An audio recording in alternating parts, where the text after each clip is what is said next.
start, the snow descends. Silent whispers from the winds as they bend. Candles flicker in each ancient tower. The night holds a mystic power. Moonlight dancing on the frozen ground. Echoes of nights long lost and found. Armored shadows in the frosty night. Bones of steel under pale moonlight. Winter weaves as smells of light and deep. The city breathes and ancient spirits keep guarding tales of old with every breath. Blood brothers honor even in death.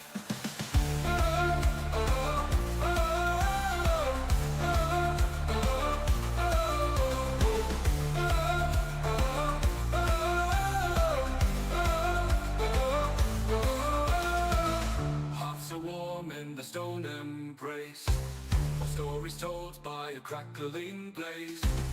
Children dreaming of heroic quests in the city where legends rest.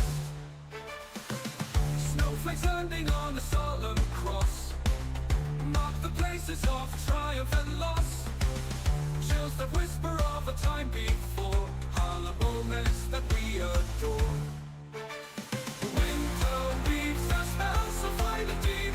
The city breathes and ancient spirits keep guarding tales of old with every breath. Blood brothers honor even in death.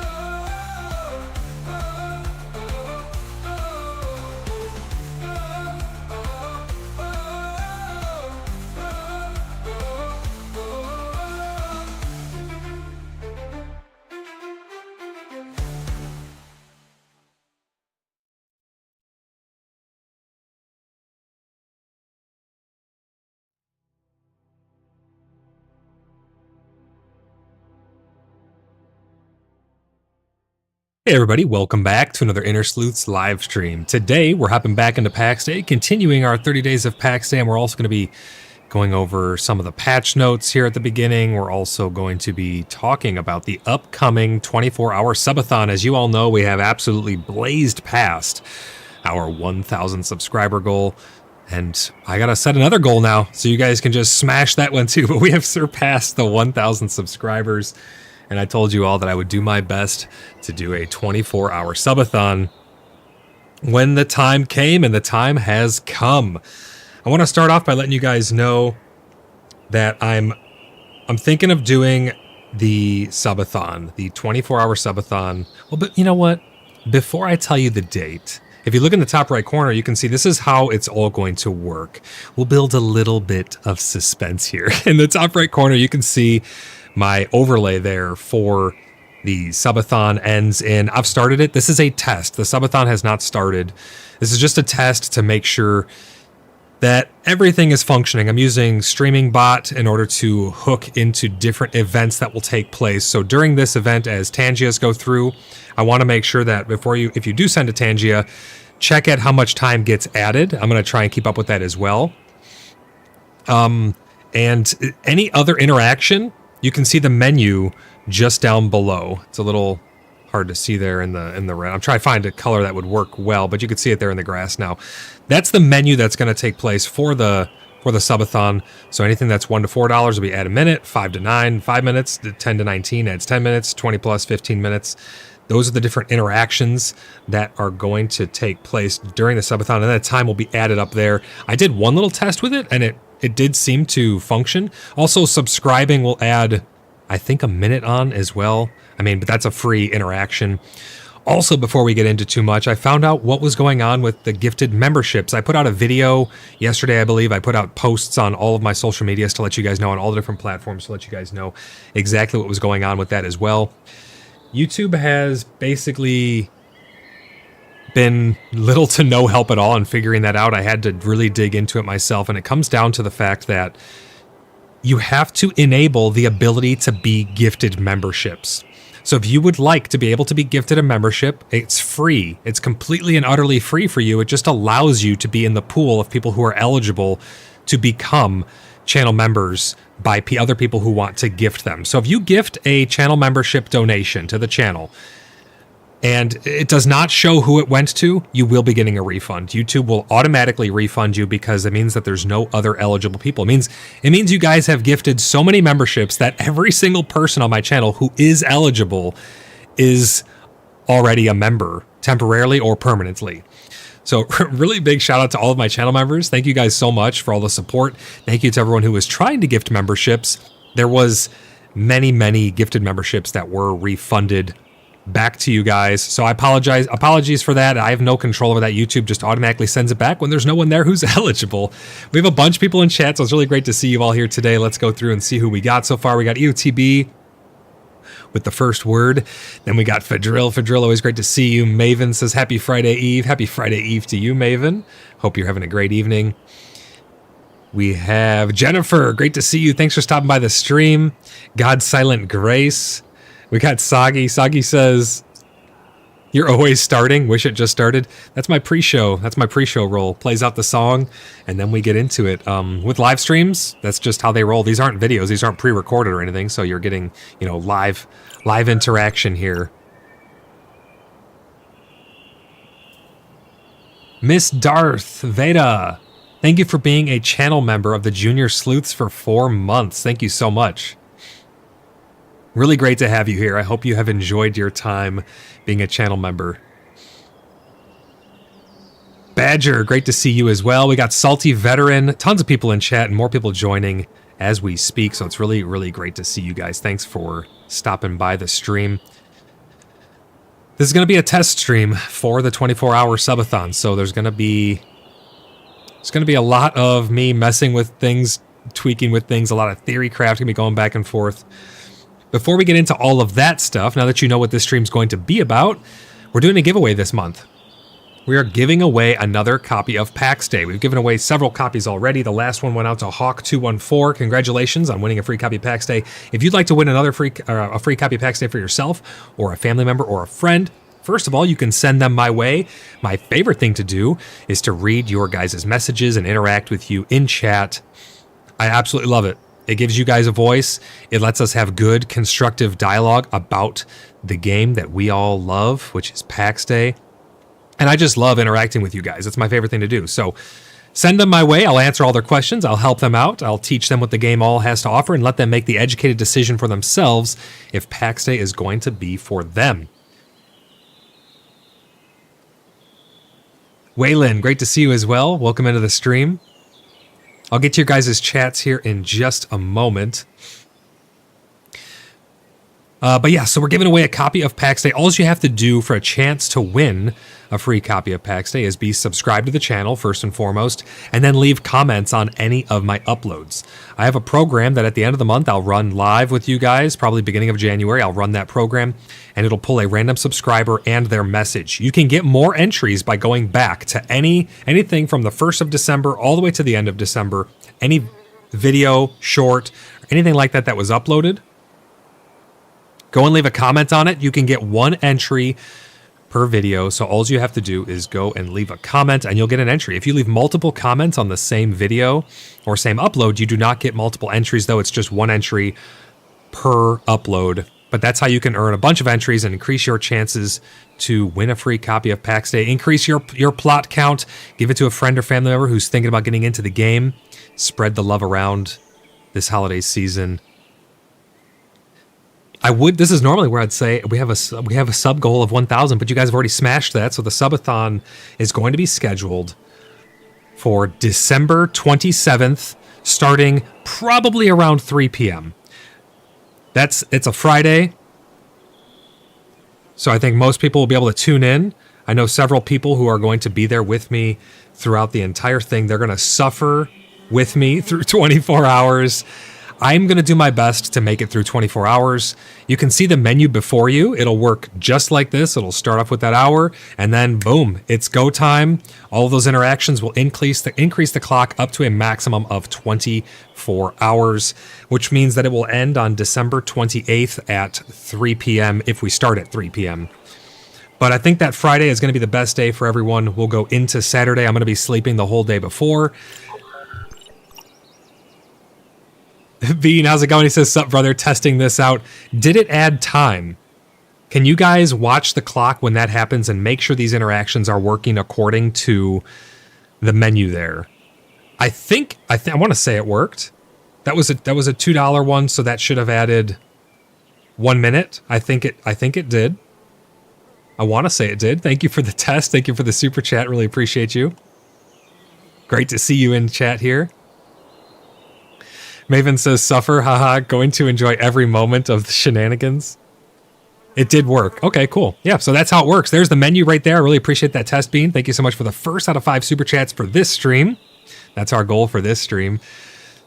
I'm nervous because I know it's going to hit the 24-hour mark, guys. I just know it's going to. And I get like really bad panic attacks if I'm up too long. I have some health problems and stuff. So I'm going to do my best, though. We're going to see.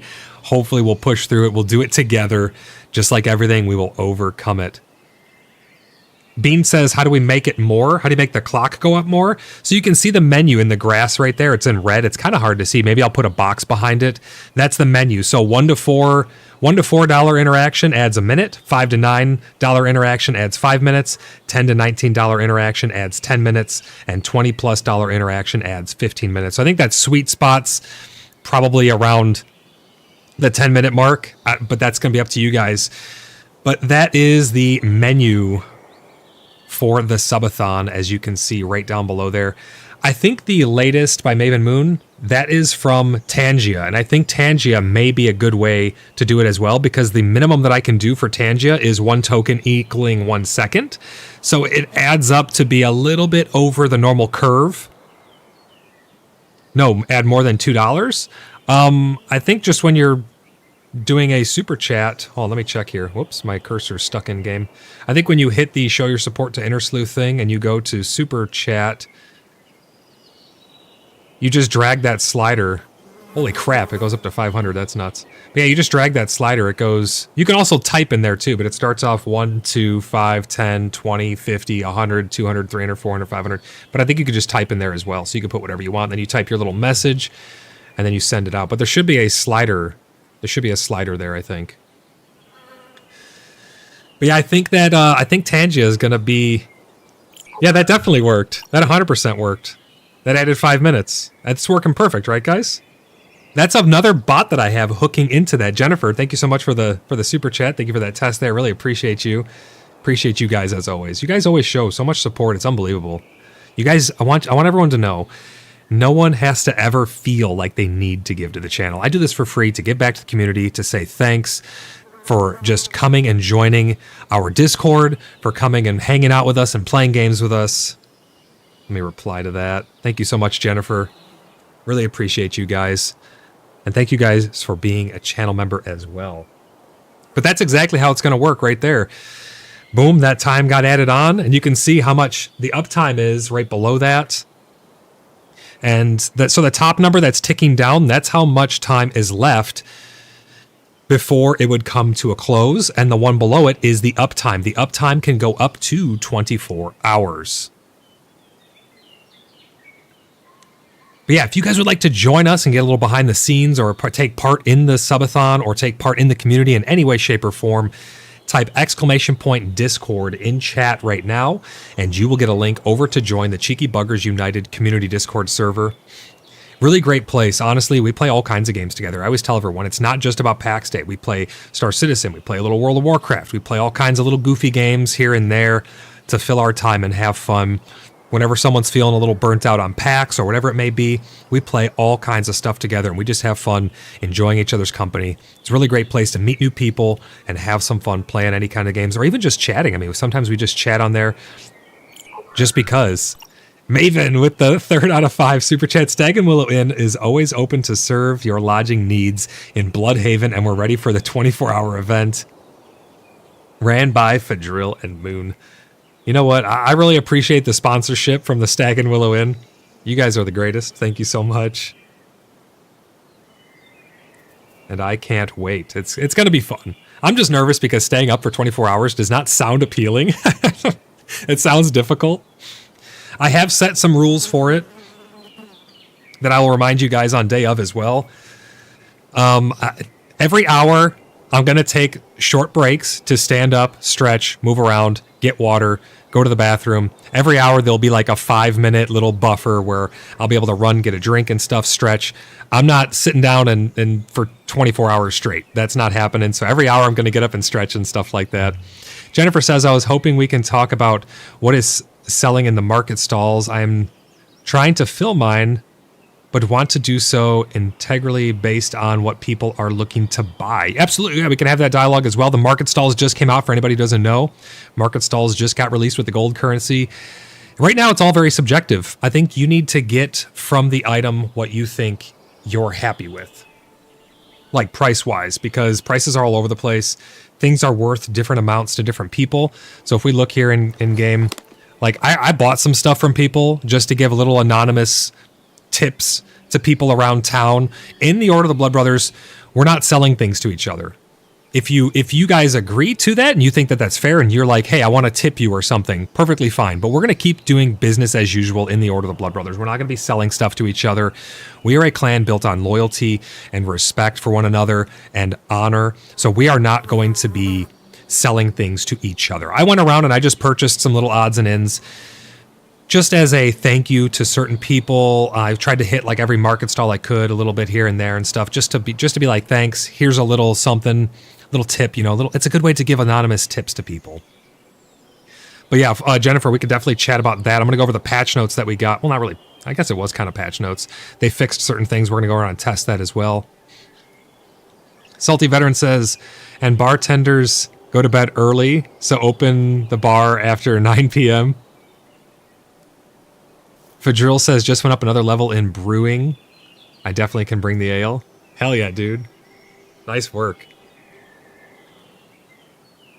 And if so you guys know how to join the Cheeky Buggers United Community Discord server now, but if you want to, anybody's welcome to join there, but if you want to take it to the next level and you want to become a verified CBU member, or you would like to join, apply to join the Order of the Blood Brothers and you want to join us in PAX Day, you guys are more than welcome to head over to our website, www.cheekybugger.net, or type !website in chat right now. You'll get a link over to our website where you can submit your very own application to join the Order of the Blood Brothers. Chris, what's the policy on service werewolves at the Stag and Willow? Thank you for the super chat. That's a very good question. That is a very, very good question. Service werewolves, that's awesome. There you go. There's a link over to our website where you can submit your very own application to join us. How it works is, when you submit an application, most likely Maven will get to it until she tells me that she's tired of doing applications, in which case I or someone else will get to your application. But I really appreciate it, Maven. Maven, you have been such a huge help with doing all the logistics and stuff inside of the community, so I really do appreciate you. But Maven or somebody will get to your application. You'll get replied to on the website. And then you just have to get in. Once it's marked that everything looks good in your application, then you just have to get in touch with Maven or myself or someone else. It's one of the other admins, moderators, or officers over on the Discord. And we have a vetting process. We'll vet you and we'll get you into the clan. It's literally as simple as that. We're very accepting people, but we demand that everyone has loyalty to us, and we demand that everyone is acting in good faith. Those are our only two requirements. Be a good person, act in good faith, have honor and integrity, and just be loyal to us. That's all that it takes. We are an extremely loyal people. We look out for each other. Top to bottom of the ranks, makes no difference to us. Someone will be there to have your back no matter what. Always act in good faith. We do align with morally good, so morally apprehensible, heinous acts of evil will not be tolerated within the Order of the Blood Brothers. We seek to help every person that we can. That's what we're all about.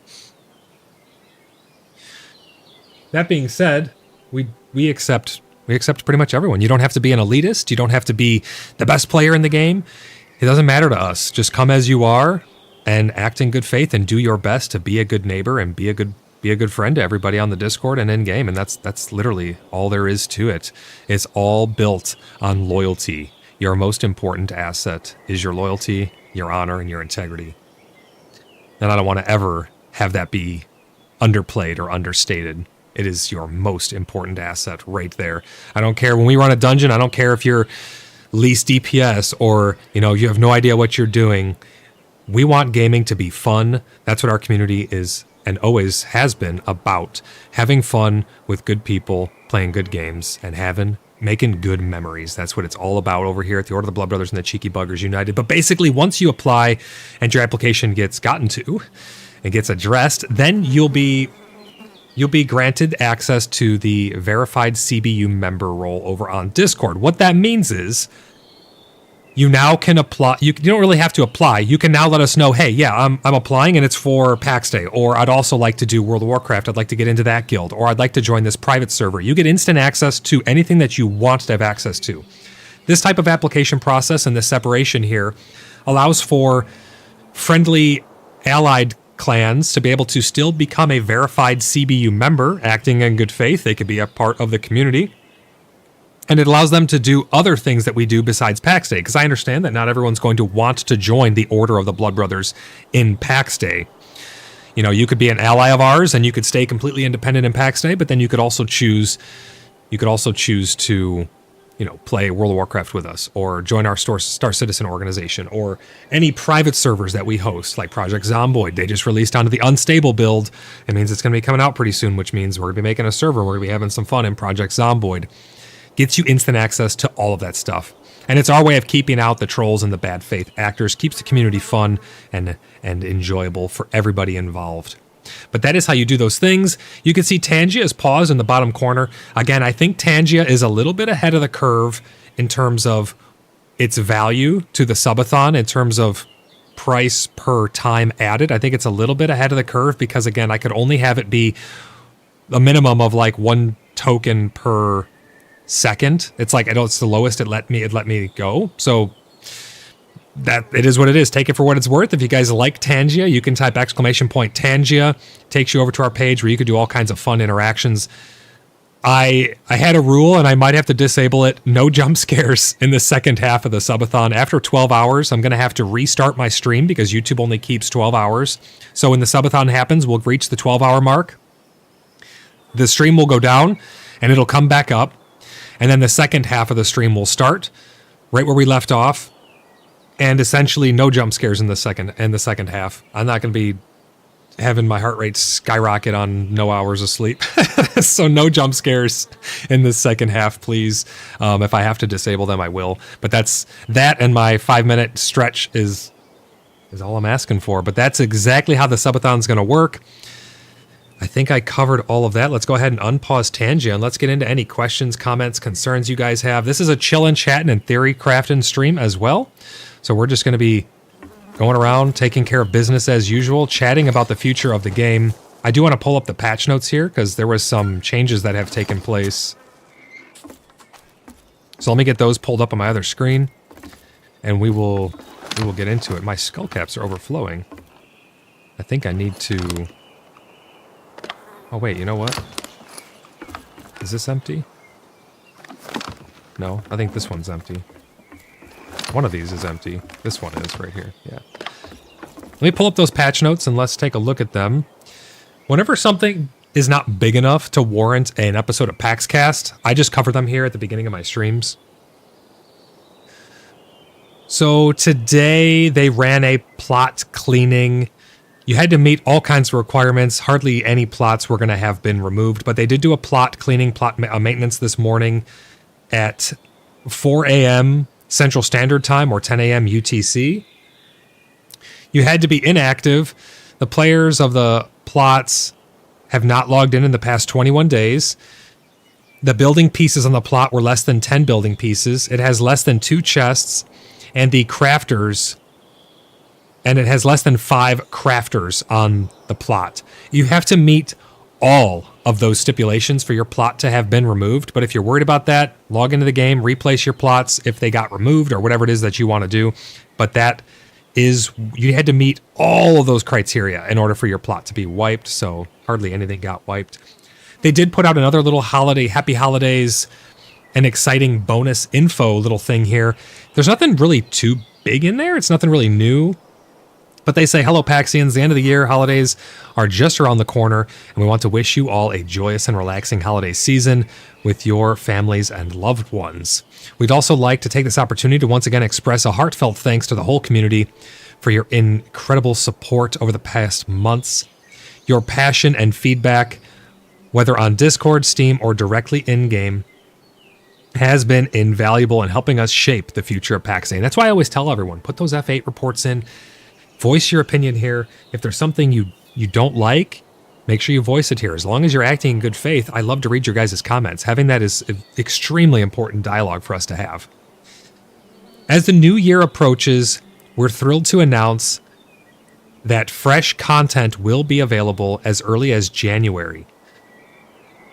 So they've already told us this, but with January, we're going to be getting some more content added into PAX Day, which I know a lot of people, this is the thing with early access games, as the game goes through the ebbs and flows of content being added into it, there'll be people who pick it up and put it down, and there's no hard feelings with that at all. I mean, early access is not for everyone, but for those of us who want to test stuff together, again, come on over, apply to join the Order of the Blood Brothers, let's have some fun.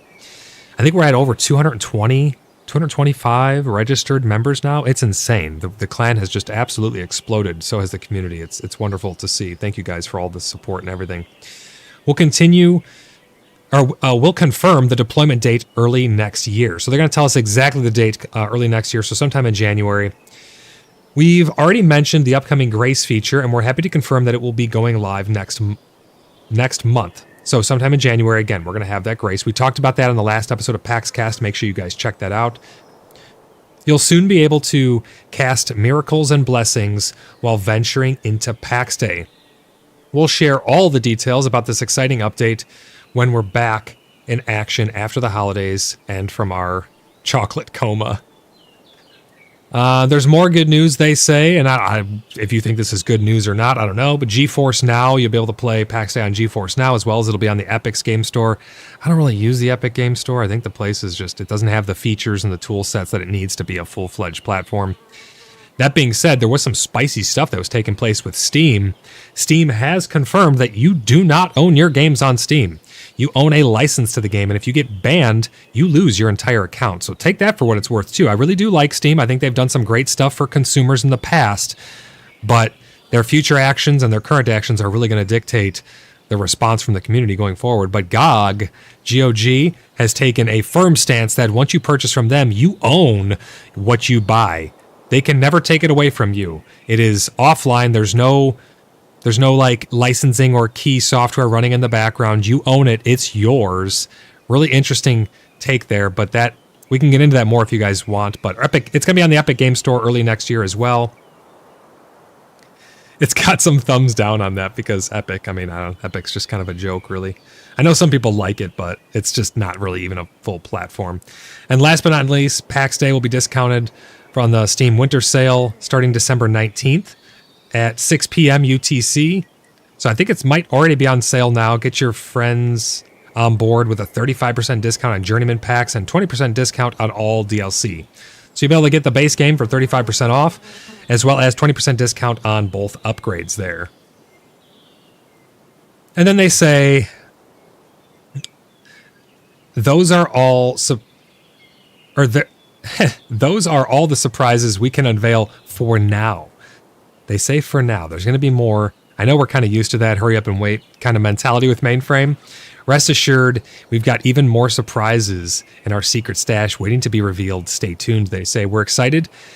We are excited to see all the adventures you embark on at PAX Day during the holiday break and can't wait to share even more with you in the new year. From the bottom of our hearts, thank you for being a part of this journey, Mainframe says. So that was their announcement that they put out. We also have some patch notes. Let me switch over to there. We're going to look over. There wasn't anything too big, but they did fix some pretty egregious bugs. They fixed an issue where food buff duration was incorrectly reset between sessions. That was allowing you to go up very, very high on your hunger, like your food bar, or your health, I mean, because you'd double stack your food. So hopefully we're going to test that. Hopefully that's been addressed. They fixed an issue where shield bash hit detection was offset incorrectly. So hopefully the shield bash is now hitting all the targets that we want it to again. They fixed an issue where creating or purchasing sell orders could trigger a random error message, even though the transaction was successful. So hopefully that got corrected as well. We'll definitely be testing that out. Fixed an issue where preventing some players from receiving maintenance and system notifications in chat. It would normally tell you like, hey, maintenance in 10 minutes, whatever. So some people couldn't see those, so they didn't know. They just got booted. Fixed a rare crash related to Steam auto login.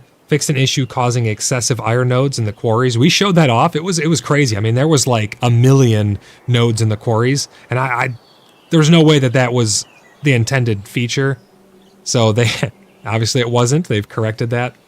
Fixed a broken Discord link in the early access dialog for French and German localizations. And that's all the patch notes we have. So it wasn't anything too crazy on the patch notes side, but good to see them fixing a lot of those bugs there. Let's catch up with some chat here. No chair stretching. Oh yeah, I can't stretch in my chair. I'll throw my back out like I did last time. You're absolutely right, EOTB. What pack is that? The 1, 2, 3, or 4 plots? So the one that gives you the first upgrade and the second upgrade, like, well, the only upgrades, those are 20% off. The base game gives you 1 plot. And then I think the next upgrade gives you another 1 plot. And then the final upgrade to master gives you 2 plots, if I'm not mistaken. The upgrades are 20% off. The base game is 35% off. But again, you can also win a free copy here on the channel as well. That is all of our news. I think we're ready to hop into any questions, comments, and concerns you guys have. So Jennifer, let me know what you want me to test or what you want to hear about or what you want to talk about in terms of the markets. The markets are still really, really fresh. I'm going to grab some of these, actually, and I'm going to make some potions up. The markets aren't perfect. They still need some work. I need water, and I don't need charcoal right now. Actually, I'll start up some more. We'll go start some extracts first, and then I'm going to make some potions up. I'm really churning out the health potions, because we've started to run a lot more dungeons now. And the health potions really come in handy in there.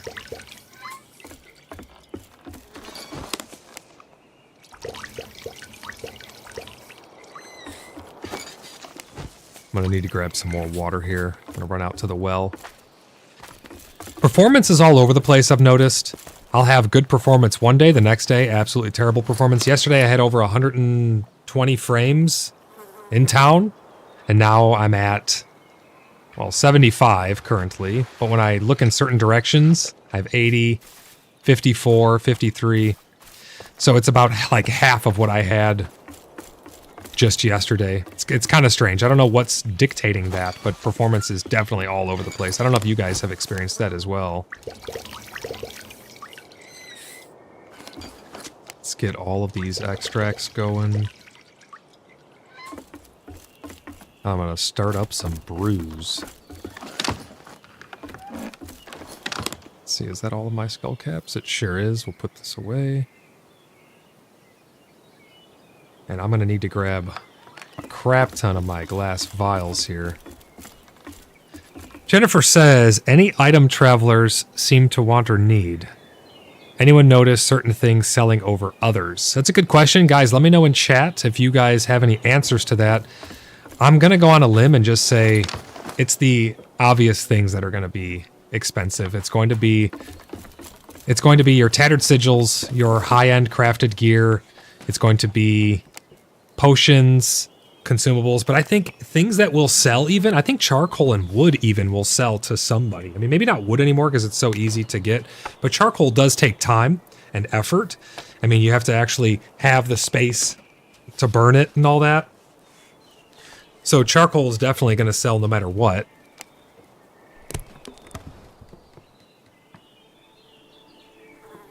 They fixed the particle effects here on the alchemy station, so it's no longer off-putting like 7 million particles of smoke, which is great. Fadril says higher level foods.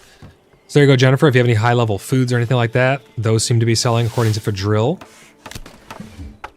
I have sold a couple potions. I mean, no one really knows what the price of these things at. It's weird because like for the average player who can't get into dungeons, it's hard for you to get gold. You can get like 100, couple hundred gold, per, I don't know how long, per half hour or something, maybe per hour.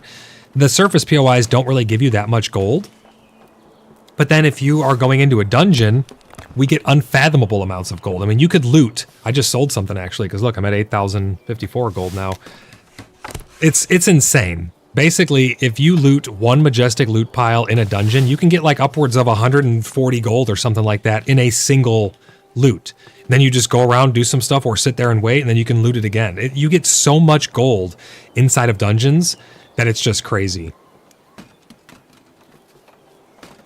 Chris, great to see you. Chris says, I sold a couple of 2-pip weapons that I wasn't using and some 2-pip armor pieces that I wasn't using as well. So yeah, so maybe even some mid-range stuff, because yeah, higher end stuff's going to be expensive. So not a lot of people are going to be able to afford super high-end equipment. But I do think there's going to be a market for some mid-range stuff, maybe things made out of steel.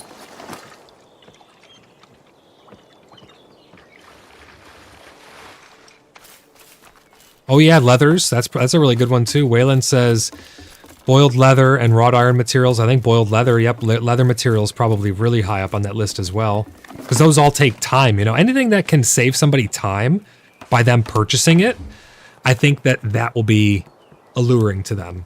Because no one really wants to wait 5 hours for a bunch of charcoal to be made, or, you know, have to go kill 1,000,000 bears in order to get the leather they need to get their leather working up. Some people may just want to buy those things, so those things are going to definitely be marketable. Raw mats to level with, absolutely, yep, EOTB, 100%. 100% for sure, but I think potions are going to be a pretty big one for anyone trying to do combat, because these health tonics, it's hard to beat these things. Stations, tools. Oh, the tools to actually do the stations. That's actually a really good point, EOTB, because some people, they won't have the blacksmithing or the required skill in order to actually acquire the tools that they need to do their next skill, so they're going to have to buy those. So yeah, the table tools and stuff, that's a good point as well. There's a lot of stuff that I think people will want to buy, and it's all going to come down to what can save them the most time. What can save them the most time where they don't have to wait forever or, you know, go spend hours and hours farming, like tattards, for instance. Tattards are extremely rare. They're one of the most rare things in the game besides the equipment you make from them, because then you need to have the skill to go along with it. Those are going to be the most expensive things in the game, is anything made with tattards. The desirable pieces of gear that are made with tattards, like healing gear and stuff like that. Man, does these things really suck down water? I'm going to put these potions up away over here. I think one of the big problems is, though, that we just don't know really what to charge. It's hard to gauge how much gold you're going to make per hour. So it's really hard to determine how much should I sell this for. I mean, I have stuff up for sale that you may look like an asshat because you're selling it for way too much, and then someone else is selling it for barely anything. It's whatever the value to you makes sense. That's what you should sell stuff for. Like, for instance, glass. Glass is not particularly hard to acquire, but it's time consuming. You have to actually sit there and smash all the stones into sand and things like that. It takes a lot of time. So that time should not be you know, forgotten when it goes to pricing it. Waylon says until they get skills up to craft the upgrade benches. Oh, for actually making the benches themselves. That'd be nice if you could just upgrade your benches.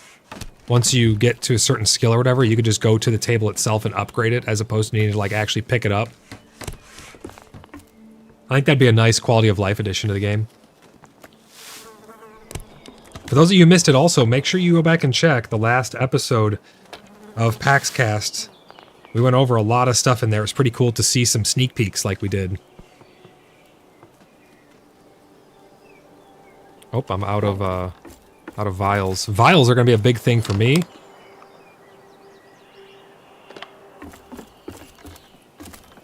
I think it's still kind of ridiculous that they're not reusable, to be honest. You must smash the bottle on the ground or eat it when you drink the potion. UTP says the coal cost for any of those things, especially glass and vials. Yeah, coal is just... Coal's always in demand. So anything that's worth your time, anything that is a, you know, a long time sink, that's going to be worth some gold for sure. 100%. How have you guys been enjoying the markets? I think it's fun to just acquire gold, even if you don't really have anything to spend it on. I think it's still fun. I'm hoping that they don't make it to where you can just go to the zone and then globally see what people are selling. I hope they don't do that. I know it might be controversial, but I think it would take something away from the game.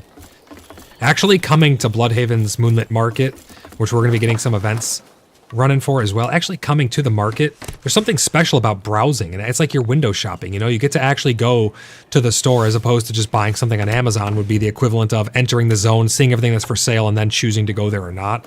Because this game's all about the social interactions.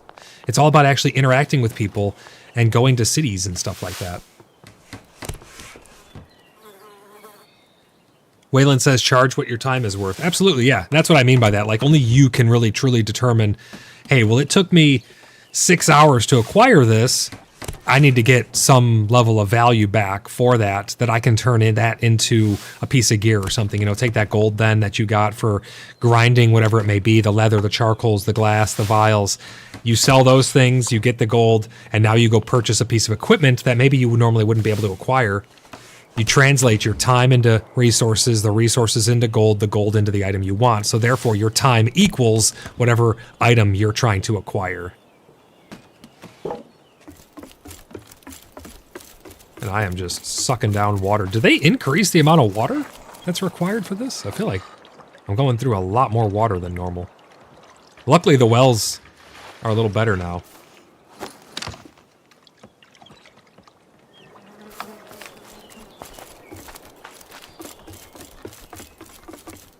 Let me go start crafting again here, and then I'll catch up on the rest of that chat. One moment. All right, there we go. Chris says, I also think people who aren't in large clans like ours don't necessarily know where to go to purchase the things they want, as you have to physically go to each stall and look. Well, luckily we labeled ours, so ours are labeled at least. Well, the ones that are, some ones just make sense, like the one out front, my apothecary. I mean, clearly it's going to sell either my personal stuff or things from an apothecary. But when you're at the actual stalls at the Moonlit Market, there are signs out front. Chris says, yeah, the centralized markets help solve the problem of where do I go to... Oh, yeah, exactly. Going there, you can just go to each stall and be like, what's at this one? Oh, the sign has a little potion icon. This one, they must sell potions here. Open it up, browse the potions, purchase what you want.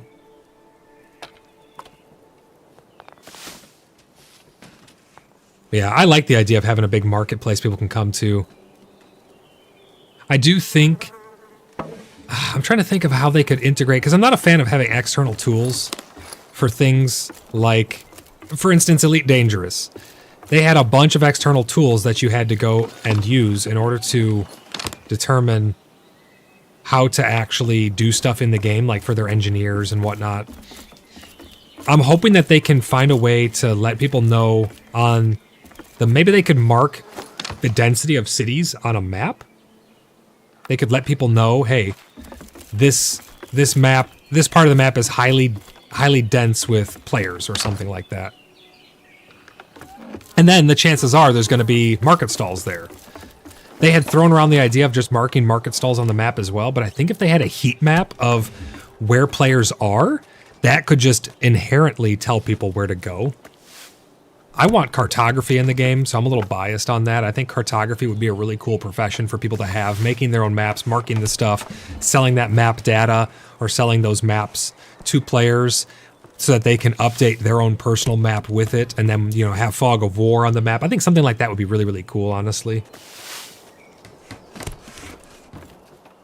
Every individual person's map would be a little bit different then.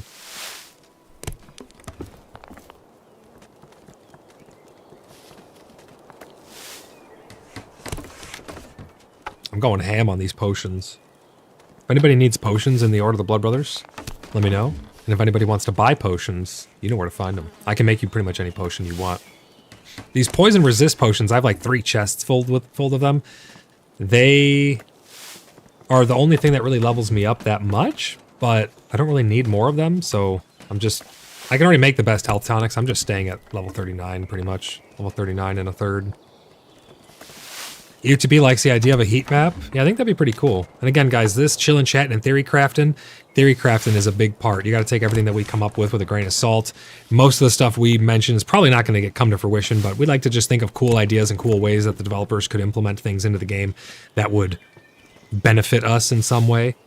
So if you guys have any ideas for any of these things as well, don't be shy if this is your first time here. We got a bunch of people in chat. If this is your first time here, don't be shy. Just let it rip. Let me know what your ideas are. As long as you're acting in good faith, I love to interact with you guys in chat.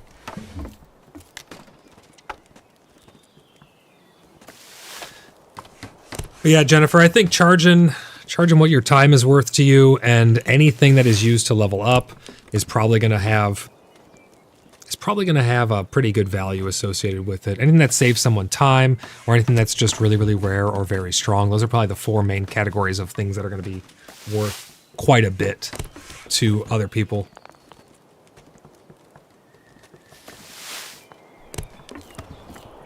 I'm going to be going and getting some sand here so we can make some more glass. I got to fill up charcoal kilns. I've been filling up Pickle's charcoal kilns for him as well, so we can just keep the charcoal flowing.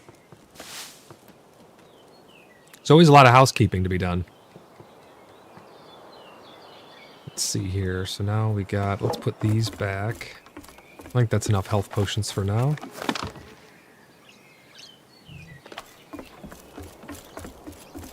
We'll wait for those extractors. Yeah, no problem, Jennifer. Absolutely. Let's get these put away.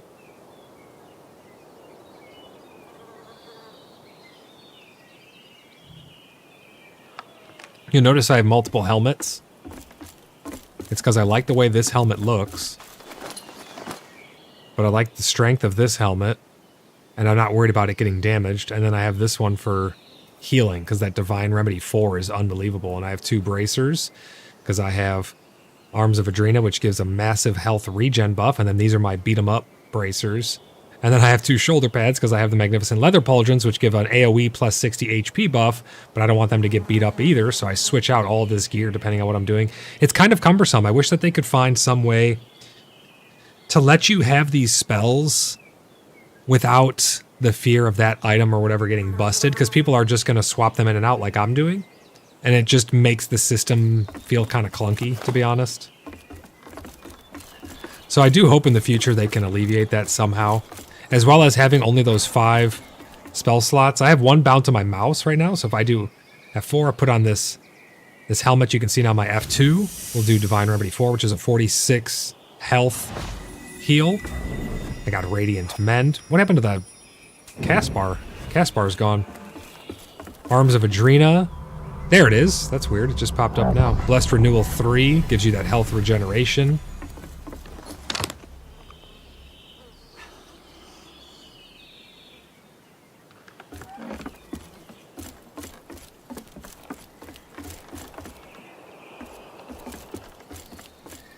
Let's go get our chop chop on. Is this axe on its last life? No, it's not. Okay, cool. I'm gonna put this other axe away then, so I have another inventory slot.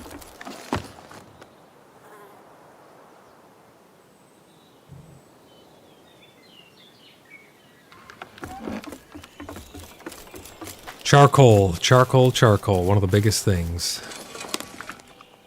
Got to keep it churning 24/7. I'd like to see these charcoal kilns. Let me know what you guys think about this. I'd like to see these charcoal kilns cook all of the slots at once. It's all in there. Why does it do one slot then the next? It should just cook all of them at once. Even if you make it take longer, I think just cook it all. You get it all dumped at once. I mean, you already had to collect the materials.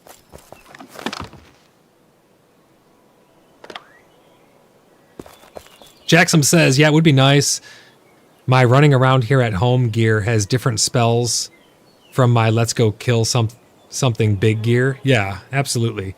And it's just a little clunky, you know, swapping around your stuff like this. I like to have certain pieces of gear with me to have the certain spells, but then it's like you don't want it to get damaged. You're taking it off. You're swapping it out.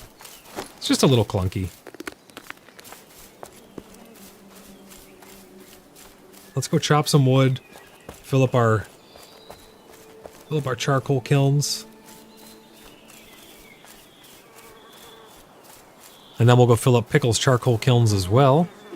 And if I have any excess or any left over, anyone in the clan, you guys are welcome to any of this wood to get your charcoal going also.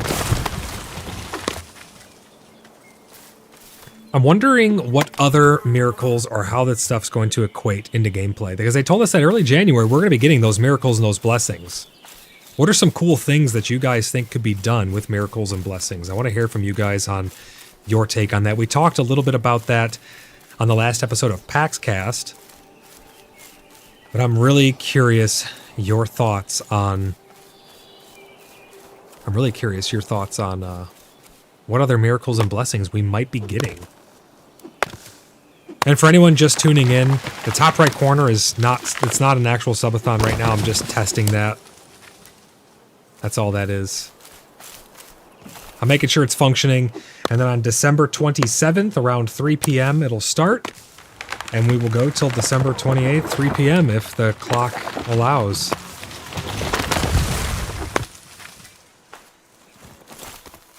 That's when the subathon's going to take place. It's going to be crazy.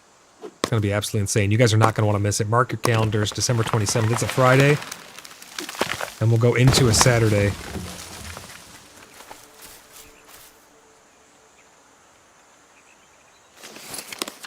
My map is still bugged. It doesn't really show people that well. It's better than it used to be, but it's still not perfect.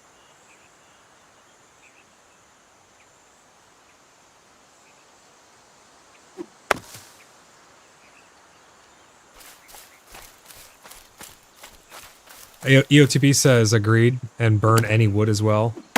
Yes, I think you should be able to burn anything. You know, because you're making box chairs. Why can't you turn those into charcoal?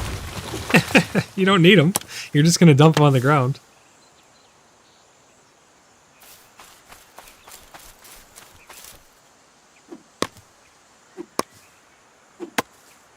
I will say, they have made collecting wood so much easier. You can fill an inventory of wood so fast now. I mean, I've been out here for just like, not even a couple minutes and already like half full.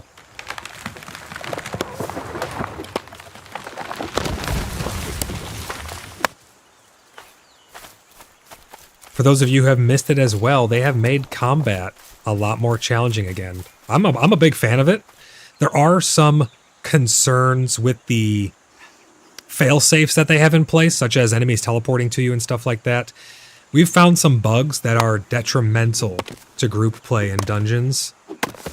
It's not going to prevent us from doing it, but it is a massive hindrance. What happens is, if somebody's in combat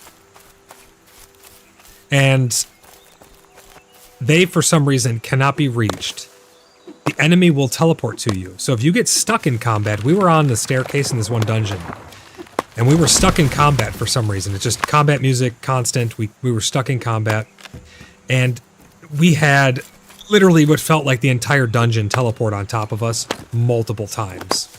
So there are some big bugs that you need to be very, very careful about. If you guys find yourself in any sticky situations, let us know. We can come help you out, get your stuff back from the dungeon or whatever it may be. But it is pretty crazy in dungeons right now with those strange little bugs that are happening. Make sure that you're always putting in those F8s whenever you find something like that. Jackson says, "We'll be ready. My sword is at your service for as long as I can keep my eyes open." Awesome. Appreciate that.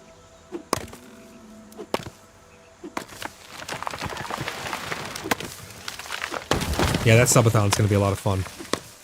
It's not only going to be in PAX Day. I'm going to play some Star Citizen as well during that. And probably some other little goofy games. I want to do some horror games. Maybe some Christmas-themed horror games would be kind of cool. Maybe if we can find... See if you guys can find something Krampus-themed that we can pick up during the winter sale, and we'll play some horror game during the 24-hour subathon. Send all your suggestions to me over on Discord, void_lock, or in the community Discord server. Type !Discord in chat. I'd like to see what games you guys can find, because that'd be fun to do some little horror games as well. If they're co-op, even better.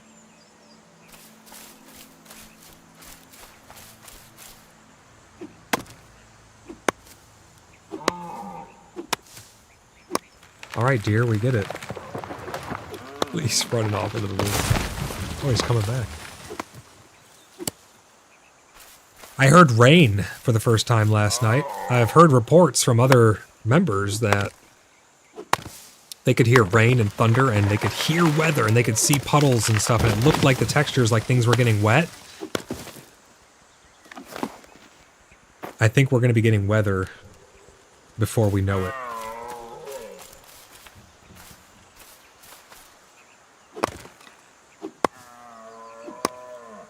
Yeah, I heard it for the first time, Maven.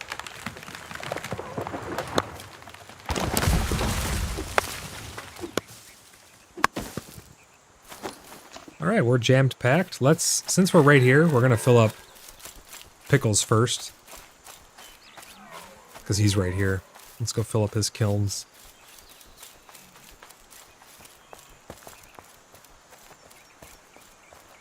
Maven says, I recall you saying something last night about that. Yeah, I typed in clan chat, I think. I said, I hear rain. Or something to that effect. Oh no, it's full. Well, let's drop this on the ground for a second, and then we'll take that out. Craft it. Take it out. Craft it. There we go.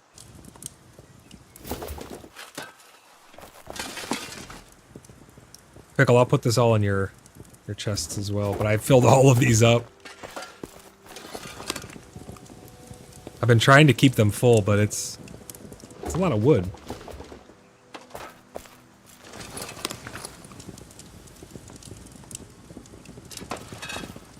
We got some more chop to do.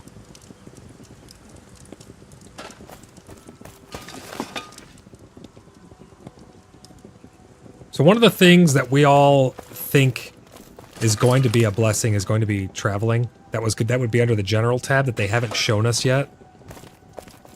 I think that's a pretty good assessment. I think we're going to be getting teleporting under the general tab in there. Well, looks like you maybe have... Did you refill these already? Because I put heartwood in here last time and now they're this, so you must have already refilled these. I'll put all of this over in a chest over here for you, Pickle.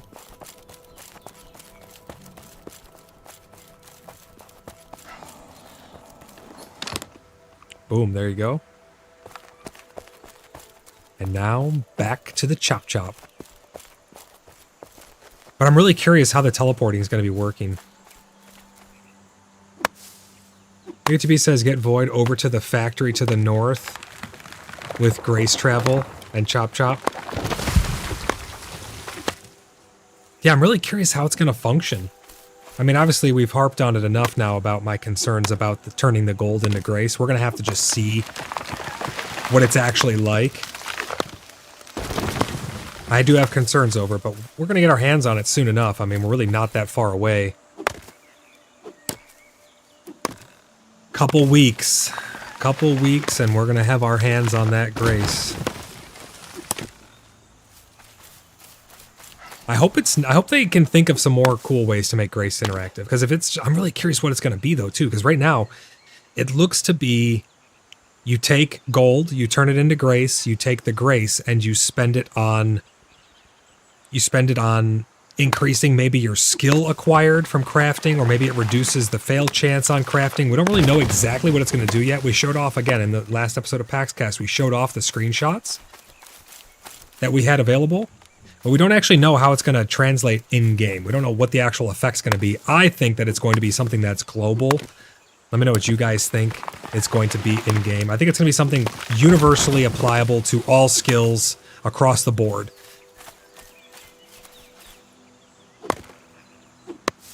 But I keep trying to think of other things that they're going to do with Grace, or if they're going to tie it into the church system. It's got to be tied into the church system in some regard, right?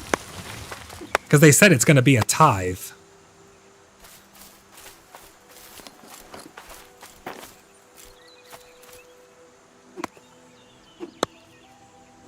Use Grace for more restful sleep IRL. I guess that would actually be the case, wouldn't it, Maven? Because if it's saving you time on doing things, you'll be able to actually sleep more. It'll be more respectful of your time. I love this little graveyard right here. This graveyard's amazing. I think Raz built this graveyard.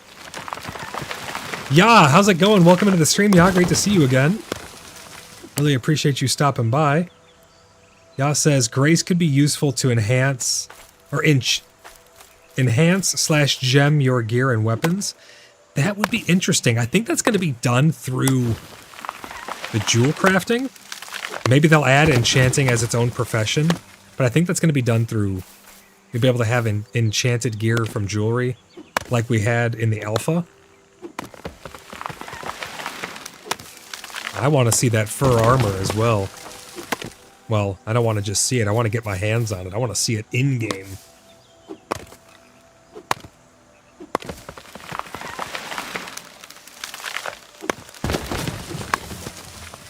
I think we'll have to get brisket, too, for the 24-hour subathon. Every hour, we'll have to have a brisket snack to stay awake. There's that fox. See him in the background? That little fox? He always tries to bite my ankles when I'm out here doing the chop-chop.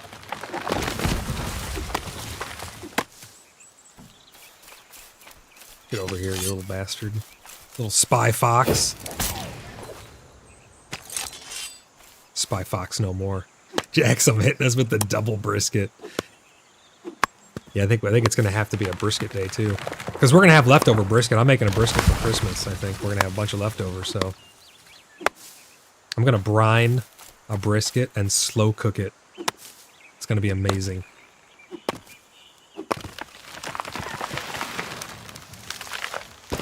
EOTB says, tithing equals gold to the church, earns grace equals using ability bonuses equals travel, crafting bonus or some sort. So you think the tithe is going to be your gold to a church? I don't think it's going to be... Well, maybe eventually it'll be tied to a church, right? But at first we're not going to have the church system, so it's not going to be directly related to it. Oh, you want some too, Mr. Piggy?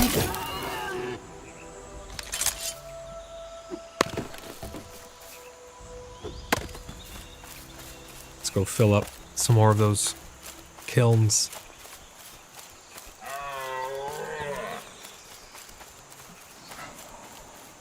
I'm also super curious about how the knights and soldier role are going to be.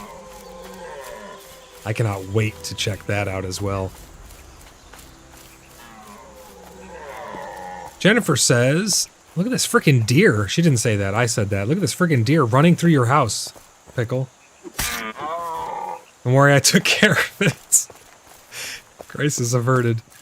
Jennifer says, spell to bring weather and a miracle to heal animals would be cool. That would be really interesting, actually. On my Minecraft server for Hallowed Ground mod pack that I've been beta testing over on our server. Again, members, you can get instant access into that beta server if you are so inclined. But there is a ritual you can do to actually bring different types of weather and different times of day as well.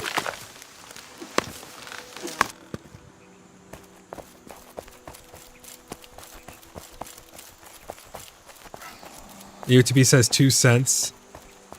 Oh, just your 2 cents? That's what you're thinking of? Got to feed the army.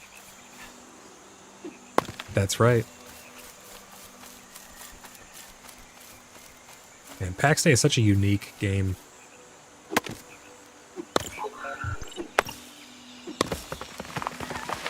Oh, I didn't know it lets you gifts in Canadian. That's interesting. This equals $5 US. Thank you for the super chat. We've reached our super chat goal for this stream. Thank you guys so much for helping us reach that. That's funny. So 720 is 720 Canadian is $5 US. That's the conversion. Does that change a lot? Yeah, no deer in the house. Does that conversion change often, or is it pretty slow moving? Thank you so much for the support, Bean. Really appreciate you.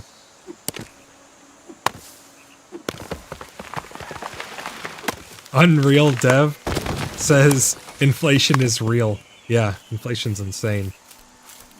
Shrinkflation, inflation, everything is nuts right now. It does change often, EOTB? Like in real time, it will change.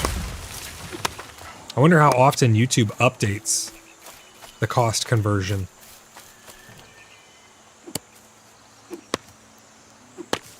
Bean says, yeah, it's all over with our super cool governments. Yeah, that's totally one word that I would use for our governments. They're awesome. They're so cool. Let's have another Boston Tea Party. Let's dump it all in the river. Put it all in the harbor. Hey, there's someone in nearby. I always got to check this to make sure direct messages is off. Let's go to let's go to global. Let's say hello to Osmosis. Oh man, that reminds me of that movie, Osmosis Jones. That was a good movie. Super old movie. Stefan, how's it going? Welcome into the stream. Also, Unreal, welcome into the stream as well. Really great to see you guys. Thanks for stopping by. Someone says, KOV going to pump the Grace once it's out. What's KOV? Am I being ignorant here? What's KOV?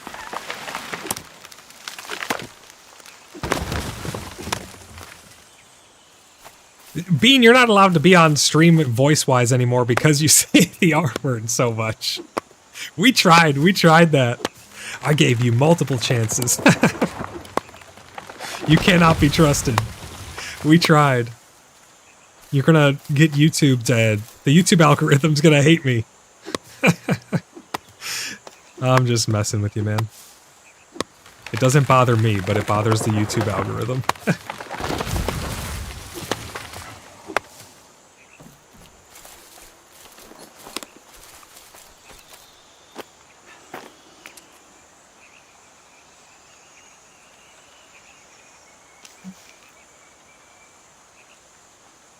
Osmosis says, how's everybody doing? Let's say, doing great. Hope you are well. Should I do a shameless plug? Should I plug the YouTube channel to him? Someone else, because then someone else plug it, then I don't have to. Someone else say, we're doing great. We're just enjoying Inner Sleuths live on YouTube. And then tell them to come to Bloodhaven and trade.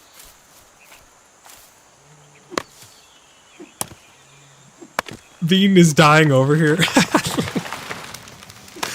Oh, man. Good stuff. No, I mean, sometimes we talk about adult things or whatever, and we get a little rowdy, especially after 2 a.m., but we don't mean any offense by any of the guys.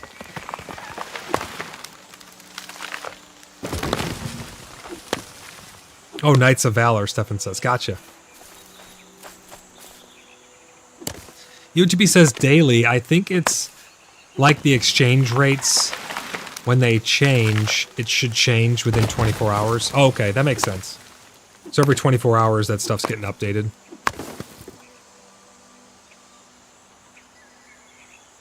What's my inventory full already? Let's get this sap out of here. Well, I got one more.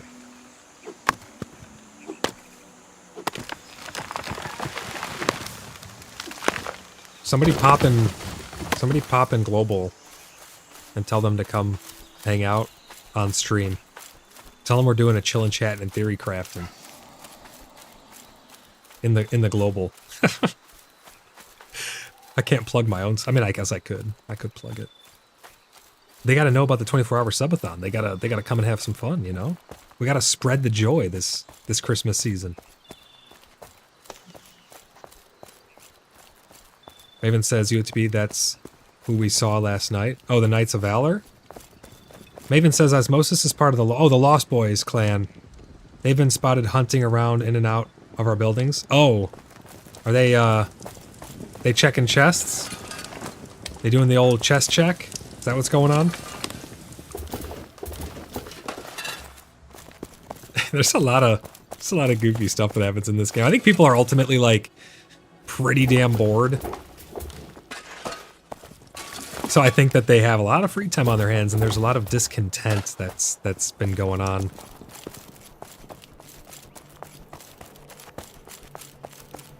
The vast majority of people we've met have been great people, though. I want to stress that. They reportedly have been checking chests. I found them in Fadrilla and Mine's barn. I mean, you know, it's hard to tell, because sometimes there's people who they just want to check out a build, or they don't have malicious intent. And then you have those who are like, hey, did they leave their plot or their chest open? I'm gonna mess stuff up, you know? It's so hard to tell. I will say, there's some great people who played this game, though.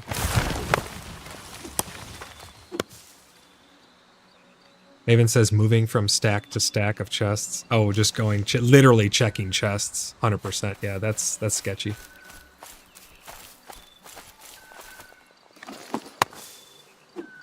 I wish I had loot filters. I could just filter out when I'm chopping this down. I only want the wood.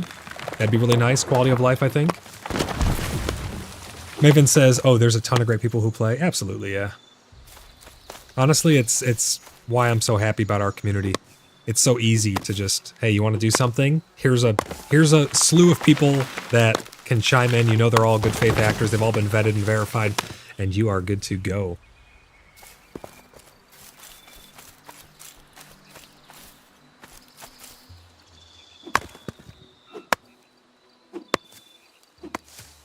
Stage your bag for now. I guess you could. You're saying like split the wood into all the slots. That's a lot of work though. Is this easier than just dropping a piece of sap? I don't think so. I don't think this makes it any easier. Is there a quick slit? A quick stack split? I don't think there's a way to split these more easily. 'Cause this is for the birds. Oh, I guess you could just press enter. Doesn't need to be one. That's a little faster. I could do it like that. That might help. Yeah, EFTB, I just came to that conclusion. Doesn't need to be one. Control and slid stack. Wait, hold on. Does control do something to it? Oh, no way. Wait, hold on. Hey, there you go. Thank you very much for that. Solar, welcome into the stream as well. Thank you for that little shortcut. That's really nice. You just hold control, guys. So watch, let me... Demonstration purposes here. So we have these empty slots. You just hold control. You hold control and just click and drag to where you want it to go. I love it. That'll save a lot of time. Hawk, how's it going? It says great news on GeForce arriving soon. Are there... Let's do a poll. I'm curious. You've got me curious now. Start a poll.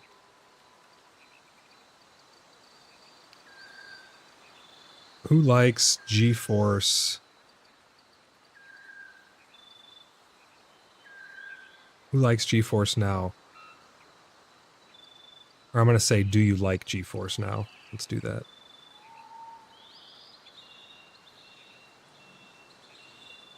Do you like GeForce Now, yes or no? I'm curious, because like I don't even know anybody who's ever used it. I know some people probably will, but...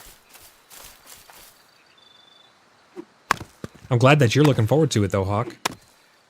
And I don't see any downside of adding that in, you know? It's not like that's taking away from anyone else's experience. Because that's like a streaming. That's like Stadia, right? Like Google Stadia, where you stream the game to your PC. Does it help your ping? Because you still have to, it still has to be sent visually to you. Do you actually get better ping? Because you need to wait for that visual to come from wherever the server is over to you as well.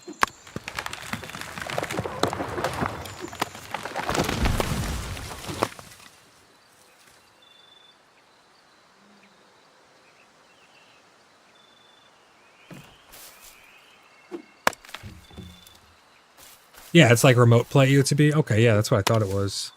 It's on a virtual system somewhere that has like, you know, X amount of hardware or whatever.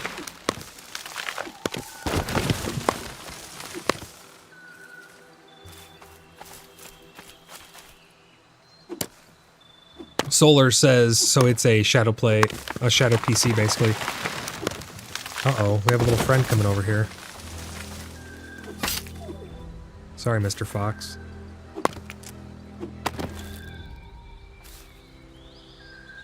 Deadbird, it's Western Tremin, not Eastern Tremin. We're at the westernmost of Tremin. Internet connection good. It plays as well as a 4000 card.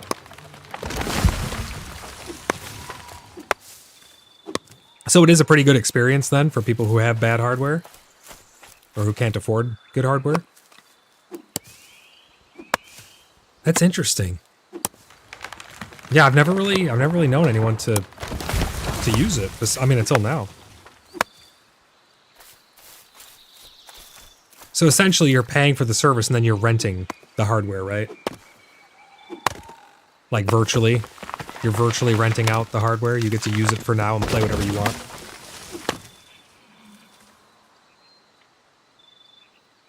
Hey, it's kind of cool though. If it helps, it helps.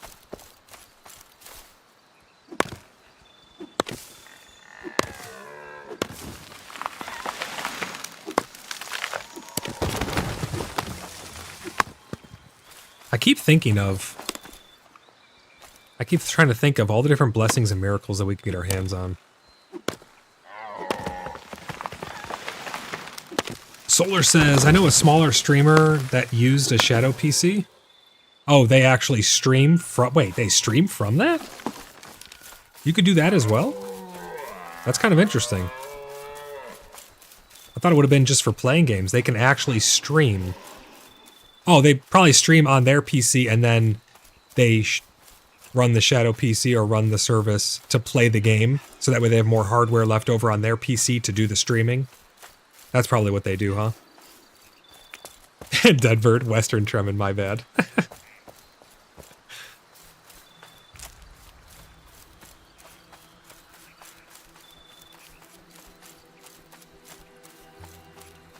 UTP says, yeah, like RPC connection to your own mini-game system, different tiers and subs, and a free-to-try model for 30 days. That's interesting. Very interesting.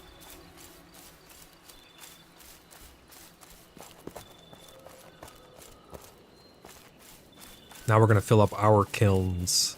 We got pickles all straight. Let's get ours filled.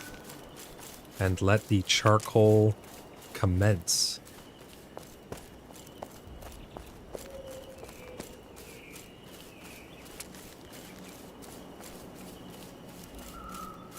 Hawk says free trial is useless. Go straight to ultimate.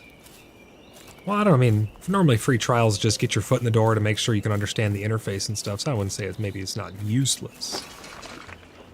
At least they have it, a free trial. I mean, test it out, see if you're gonna like it. See if it works for what you're needing.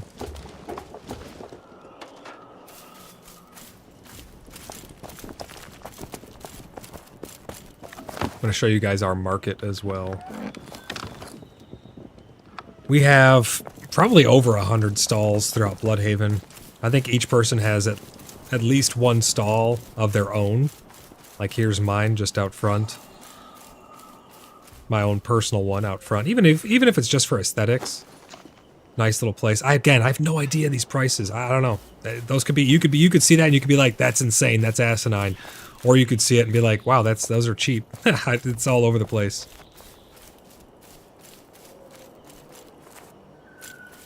Right over here is the beginning of the Moonlit Market. Deadbird's been working on really nice canopied market area. It's going to be an extension down over there. Many, many stalls right inside here. Wow, does this look good. Holy crap, I love it. Oh, somebody bought a bunch of my potions of poison resistance. I'll have to put some more up for sale. My god, Demoness, remember, 12 hours, the second half of the stream. Not this stream, when we actually do the real subathon. No jump scares the second half. You're gonna kill me. Welcome into the stream, Demoness. Thank you so much for the Tangia. How much did that Tangia add on? Were you paying attention to the subathon? Because we're running a test right now in the top right corner. Let me know how much time that added. Ralph the Angel Dog. Welcome in, Demoness.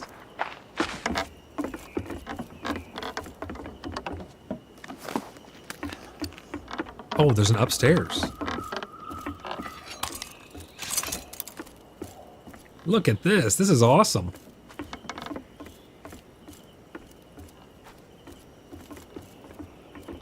I love this.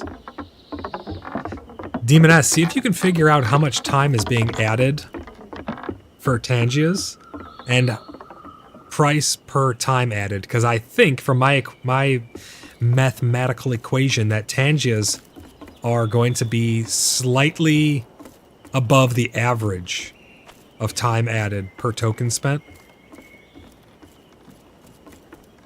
Solar says, is there a way to see market value of items? I mean, not really, because the market value, this is the market, and those are the values. There is no, like, standardized anything. We don't even know... No one really even knows how much things should be, because it's all based on what you want to sell it for. Like, these shoes to Deadbird, maybe that's a good price for him, but maybe it's way too cheap for you, because for you, it's harder... It's harder for you to add them. Did it add any time? Oh yeah, it says plus 50 seconds. So it's adding 50 seconds per Tangia interaction, and how much are those Tangia interactions? It's either above or it's below. I don't know. We'll have to tweak it though and see. But yeah, Solar, there's really no standardized price for anything. It really comes down to what you think something should be sold for. But there's definitely no shortage of things for sale here. I mean, like 5 emeralds for 100 gold, that's probably a steal, to be honest. Here's those treads. Those treads are for speed boost, 100 gold to get it crafted up for you. Not bad. Commanding vestments, 300. That's got some magic on it. Some more magic items for sale here. More commanding vestments. Bunch of sigils and stuff. I do really like this, though. I think that the idea of coming to a market, browsing stuff for sale. Any Blood Brothers, come put stuff up for sale here at the market.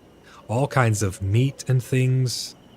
Even if it's just for fun, guys, there's going to be people coming and checking these stalls.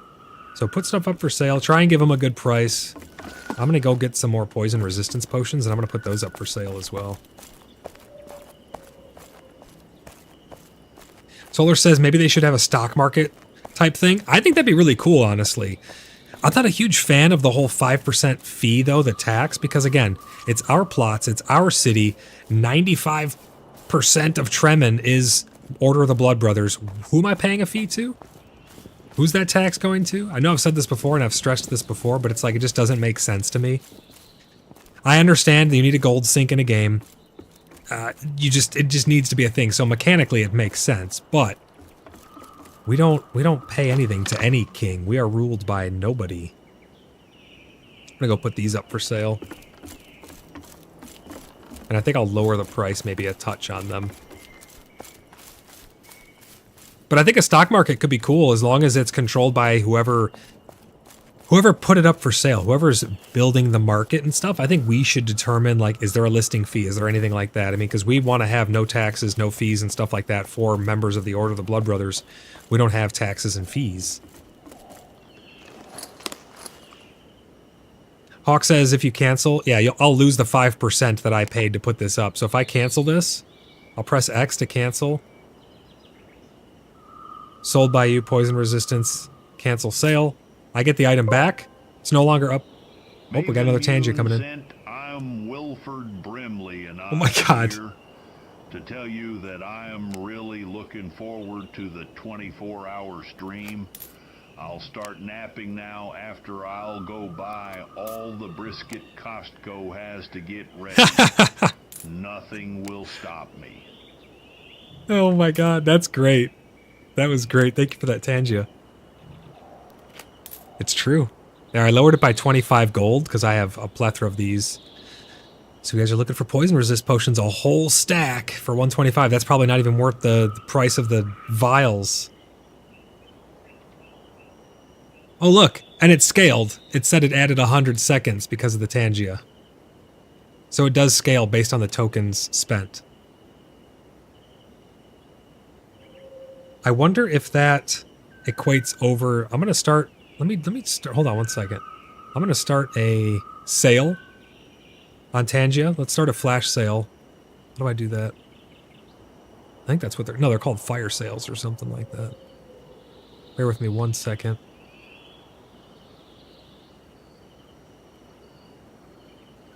I want to see if it scales with a discount. I think it does, because then you're spending less tokens, so the time that it adds would just be less. How do I actually activate that again? Let me see here.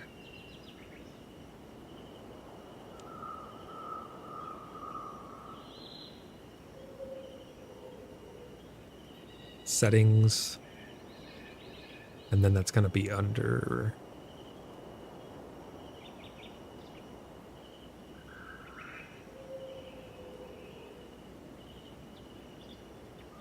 Not refer a friend. Where's it actually at? Home? I know there's a way where I can start a sale.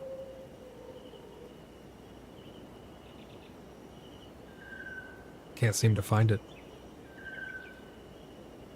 Bear with me 1 second here. Is it alerts? No, it's not alerts. Oh, here it is. Is it under here? I think it's under this. Let me see. Virgil says, Moon, I visited Lady Athena's market stall yesterday and bought some linen cloth and wrought iron large sheets and nails.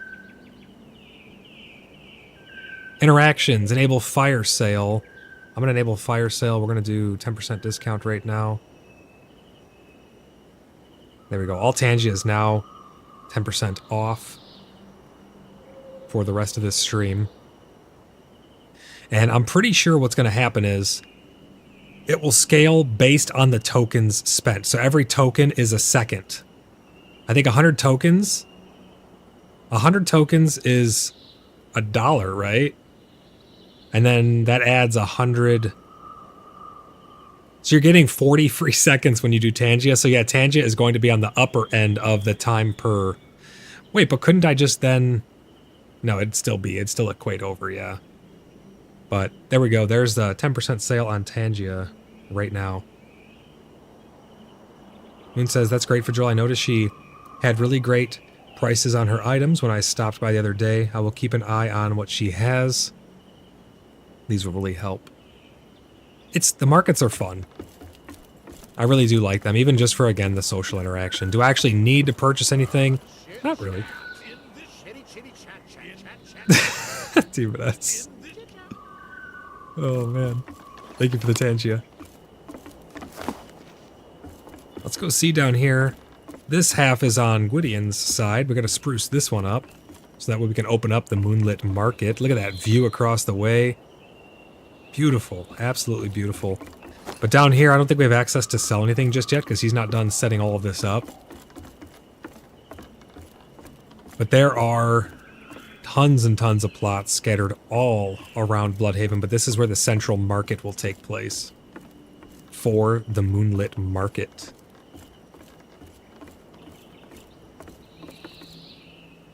And then, you know, if you get a little tired from all the shopping, you can just come right down here, come down into the spa, take a little dip in the spa.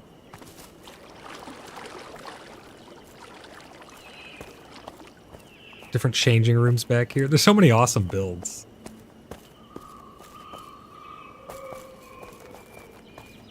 I love this underground area. For those of you who don't know, I love basements. I hope we can actually build legit basements one day. Right now you kind of can by building up and then having a basement below it. I love little hidey holes underground. This is Deadbird's, like, bank down here for aesthetics. Pretty damn cool. Oh my god, my frames have died.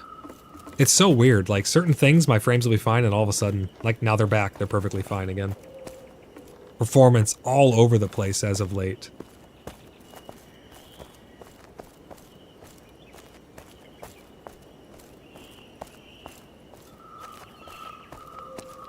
We got the war room.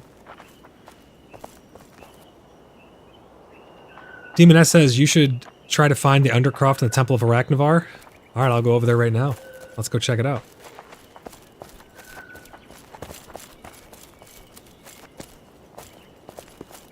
For those of you who don't know, we have our own religion system in-game. If you type !wiki, you'll get a link over to wiki.cheekybugger.net, which is our Wikipedia, our compendium of all the information about tons and tons of stuff related to the Order of the Blood Brothers and related to Pax Day and our RP and our lore and stuff like that. If you look up there, Arachnavar is a spider god, spider deity, and you can see the spider right up there.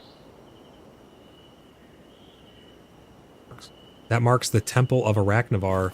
Demoness is a priestess of Arachnavar. Let's go see if we can find out where the Undercroft is. It's not fully decorated. No worries. Everything's always a work in progress, right? Oh, we did finish building. I gotta light it up on the boardwalk and stuff, but we did finish building. We helped Panda rebuild his house over there because I had to move everything because of the boardwalk, but now we have a continuous boardwalk going that direction. Gwydion, or whoever owns this plot right there where it meets, let's try and make it blend together and continue and wrap all the way down to Amaranda's. I really like the boardwalk, though. The boardwalk is absolutely amazing. It's such a nice feature of the town.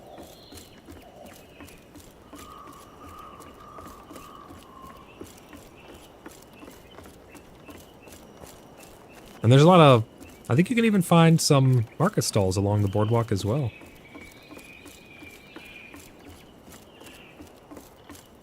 Here's Tyra's beautiful place.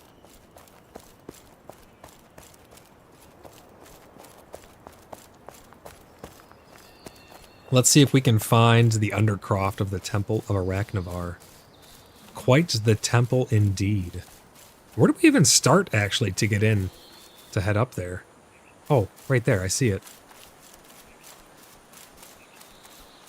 I think this is an entrance. This is freaking awesome. This is so cool. Alright. Here we go. Joel did an amazing job on the roof for Panda's place. Have you seen it, Void? Yeah, I saw it. It looks really good. I was asking him how he did the fireplace, or what he put in the fireplace before, because I built a really cool looking fireplace for Panda as well. Yeah, the roof turned out really, really good. I think he's pretty happy with it. And now it doesn't look like we have a caveman living in town. No offense, Christian.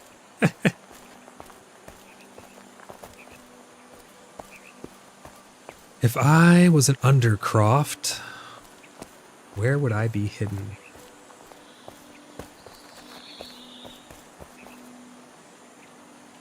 Is it going to be up underneath that, or is it going to be down underneath here? That's the question.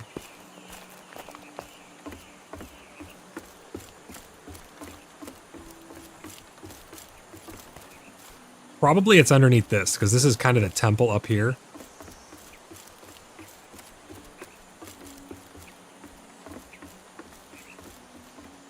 Uh-oh.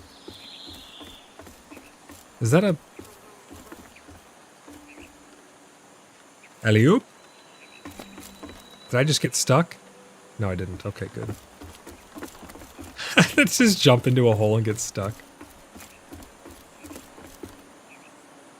I see light underneath me, so this must go down again.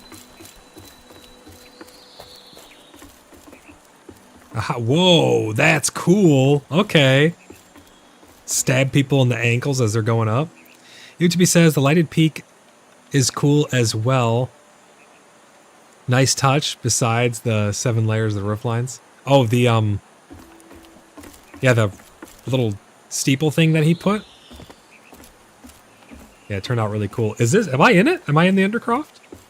Is this a multi-layered Undercroft that I find myself in? I love all these little rooms and stuff under here. It feels like a city underground. This is sweet. Check this out. That was the floor I forgot to add? Oh, okay. I thought it was like a secret entrance. You just drop through the floor right there.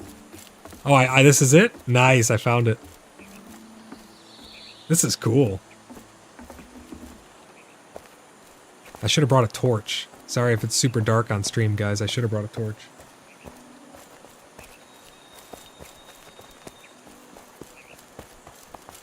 Looking good. We have some amazing builders.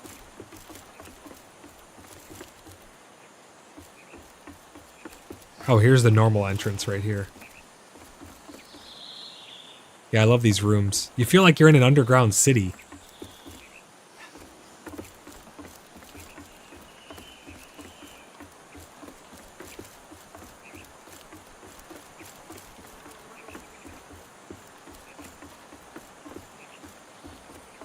Wait. How do I get out of here? Oh, wait. Does this go out? No. I'm stuck.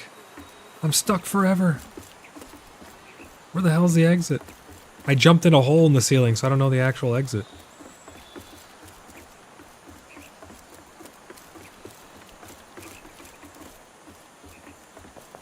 Oh, wait. Wait, what? I thought this was going to wrap around to the stairs.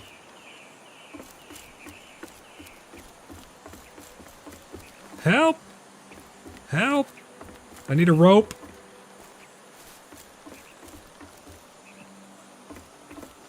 I think Arachnivar claims another one.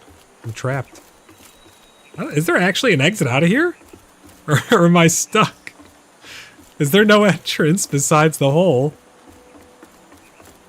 That's the key. Arachnivar claims your soul once you drop in.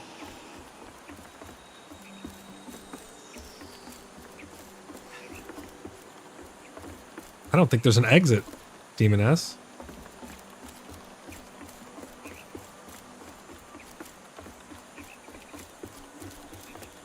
Is there an actual exit? She says, want me to rescue you. Is there an actual exit to get out of here?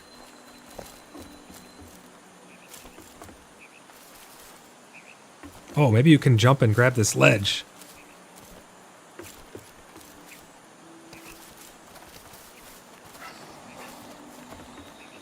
Oh, there is an actual exit, and it's not this hole, right?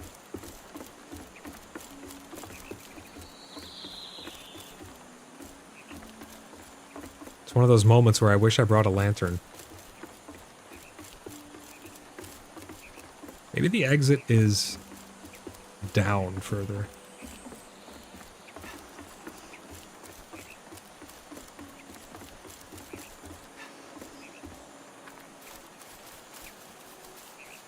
This is really cool down here, though.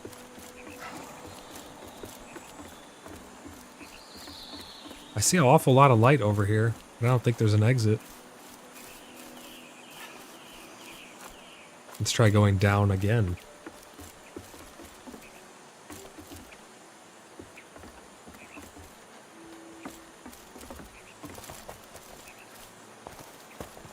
Oh? Can I crawl out of this hole?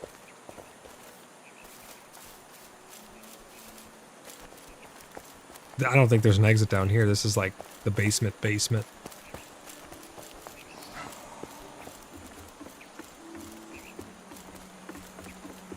I'm not sure where else I haven't checked. I've checked every room.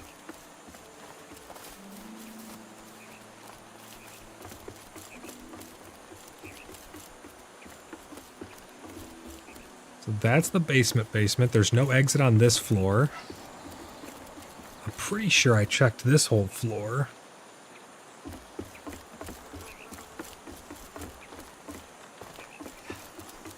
Yeah, you'd think this would be open and I could call out there, but no dice. This is all closed off, so there's no exit on this floor. Unless I can jump and grab that ledge.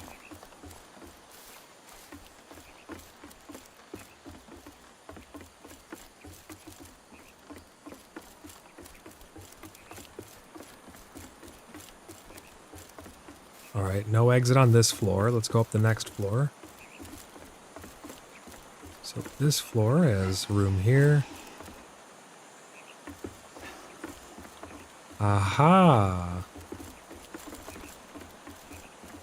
Sneaky! Ah, fresh air. Okay, now we've run away from... Oh my god, there he is.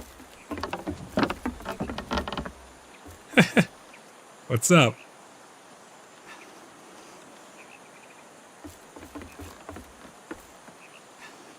I can't tell who this is because they don't have a name. Oh, it's Jackson.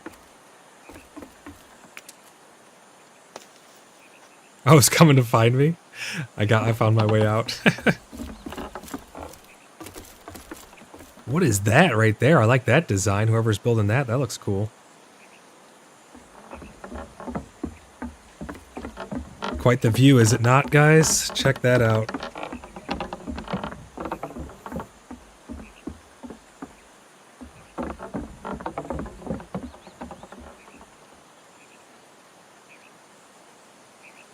Quite the view.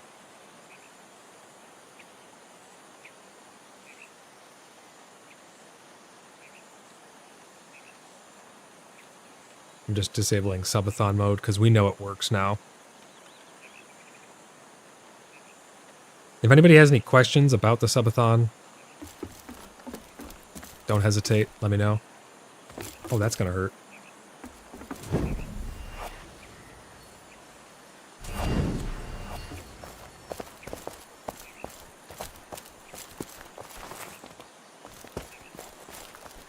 I think it might be time for an adventure.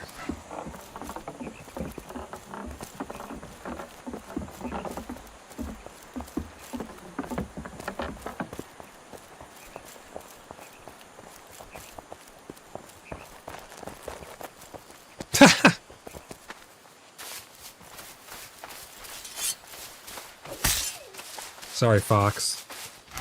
I can suffer no spy fox to live. I need to test the new shield bash. We need to make sure shield bash is functioning. But let's go on a little bit of an adventure and explore the world around us. The beautiful world of PAX Day.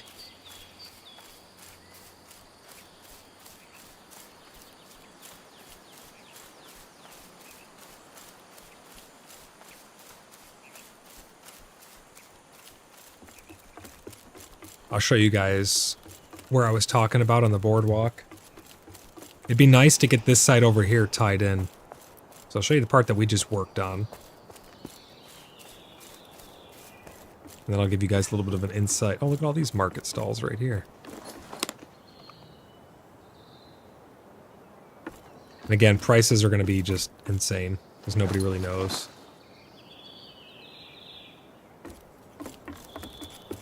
I need to get some flowers and decorate this next area as well, but this is like a little back entrance. Comes out to Panda's back door. And then this spot.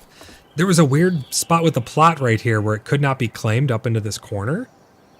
So that's why we couldn't just take the boardwalk. I'd like to have taken it just straight across, but we weren't able to do that. So we jogged it up this way, and it added a lot of character to it as well. Some windows could probably do here. This is his house. It's got a little market stall there. Nothing for sale yet. But right down here, it'd be cool if we can get this tied together nice and neat.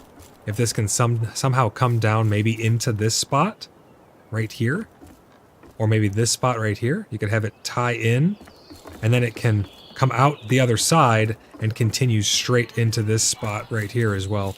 Tie all three of these together somehow cohesively, that'd be really nice.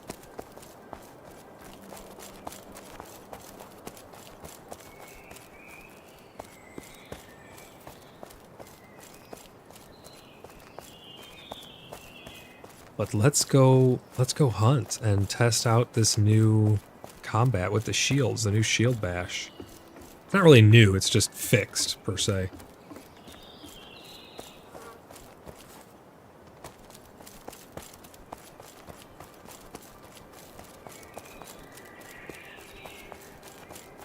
Oh, we have some more stalls. I can't help but look in stalls, because I'm always just curious.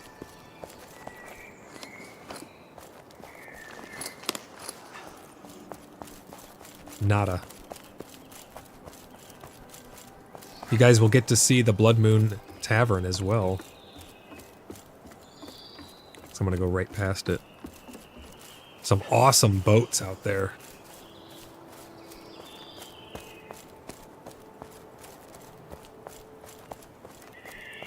And Bloodhaven is vast and beautiful. You guys have just done such an amazing job building up this city.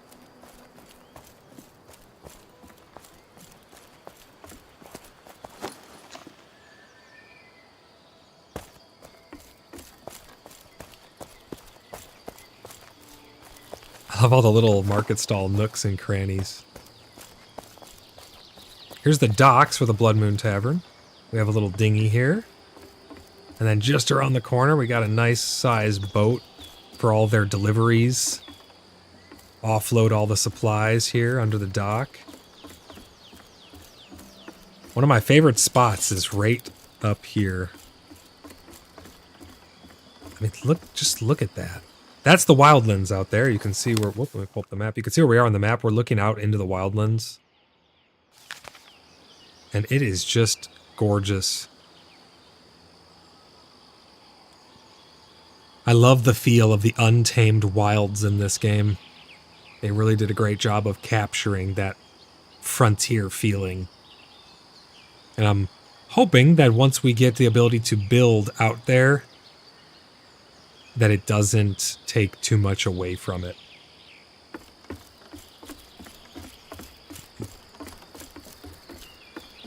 We're going to be planning the Festival of Realms coming up very soon as well. That's going to be a lot of fun. It's a seasonal event that we host here in Bloodhaven that changes depending on the season. So this one's going to be like the winter solstice themed one.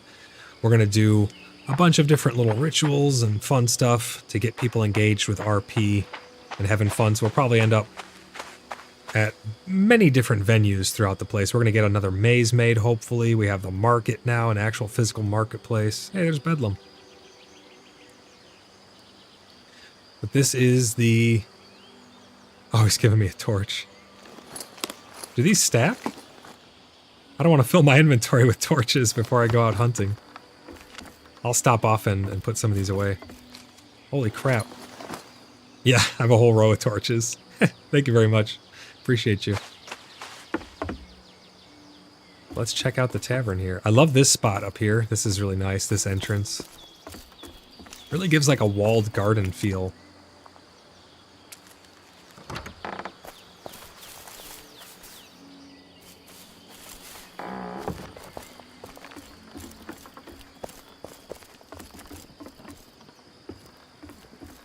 Oh, check this out. Come over here, get your ale. Are any of these set to clan? I can store these torches in so I don't have to run all the way back, I wonder. Look at this place, man. This is unbelievable. It'd be cool if we could have drapes or like curtains and have them curled up on the sides and tied. Curled up on the sides and tied like that across the top. That'd be really cool because then you could look out and give a nice, warm, soft feeling. We have a fireplace right here. Let's check the upstairs. Awesome, awesome place. Looks down over the outdoor venue. Breaking news live from Demoness. Void escapes the Undercroft. A demon lures a Voidlock into the Undercity. After relentless searching, the Grand Marshal escapes the clutches of Arachnavar. I love that Tangia. Thank you very much for the Tangia, Demoness.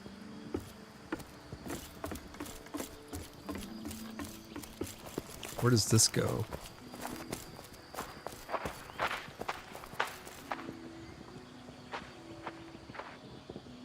Whose place is this? Oh, it's still Amaranda's.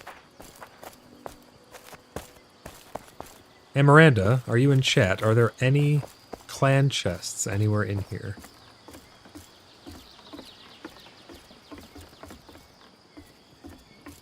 There she is right there. She's in the flesh. What a beautiful place. It's so cool to see the city be built up. Breathtaking engine. Absolutely beautiful graphics in this game.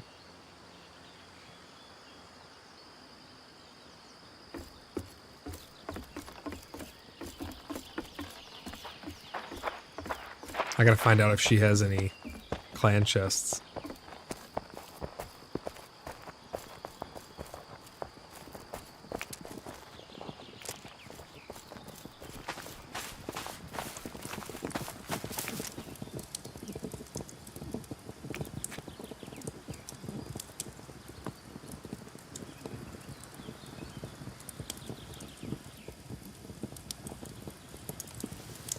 I just asked her, might you have a clan chest I could put something in for a bit?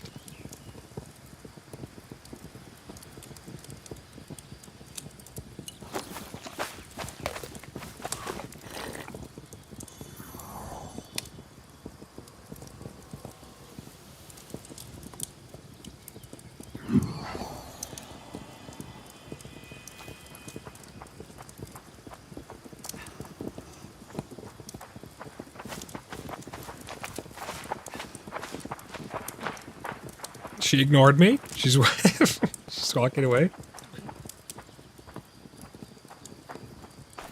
Why does it say I'm not able to cast this spell? That was weird. I had to reapply the spell to my bar. That was pretty weird. I may just have to run these home. I don't have a place to put them.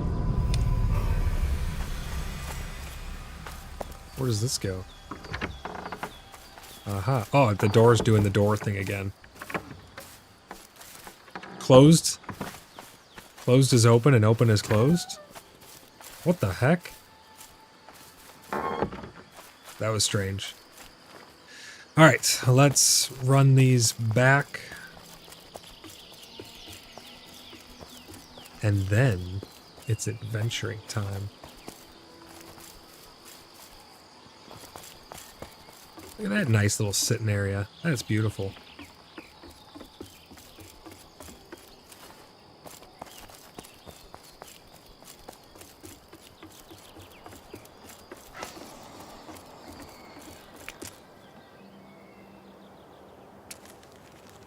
Oh, I can just run him back. It's not a big deal. It's not that far.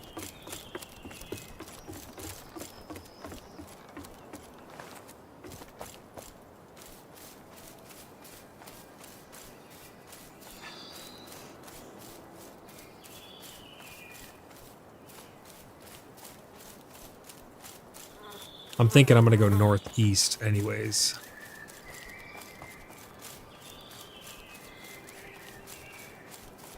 Take out some Inquisition. We've killed many Zebian as of late. I think it's time the Inquisition take their turn. Someone's hungry for some flax. Oh, it's Fidril. You missed one. Oh, man.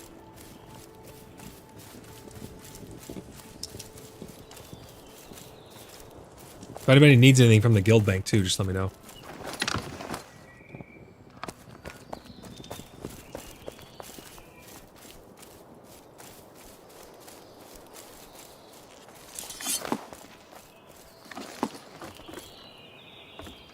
Let's go see if they made Shield Bash actually usable or not. Again.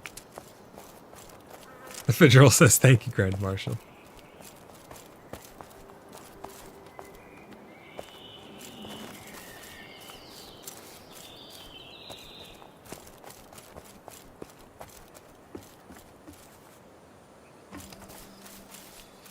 Oh man, that's a cool gazebo. Nice little campfire going on.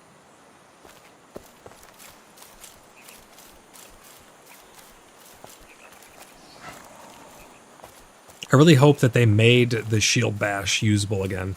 You could get it to work, but you had to be literally touching, like for instance, if this was the thing you're trying to Shield Bash, you had to be touching its collision zone and then aim it just right. It was really hard to get it to function. Let's go see if they have not fixed that.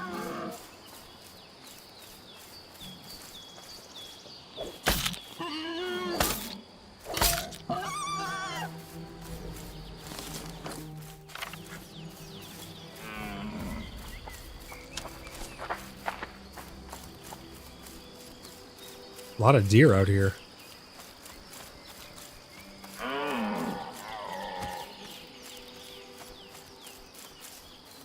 I wonder if we're going to have some form of relation meter or something like that. If you're like a moral alignment compass type thing to let people know if people KOS or anything like that. Because I was wondering, I wonder if the grace system is going to be penance for that to some regard. Oops, I'm going the wrong way. Maybe, you know, you show up to a church. Oh my god, a murder badger. You show up to church and you pay your penance or something if it's going to be changing people's morals compass. I'd hope if we do get a moral compass that it's not going to be heavily influenced by that. But they've said that the grace is going to touch just about every avenue of the game. And it's going to be exceedingly important. I just keep thinking about what they're going to make it tie into and to what extent. Because teleporting already is really big. They have said it's going to be non-combat stuff, but even non-combat things, they indirectly can affect combat.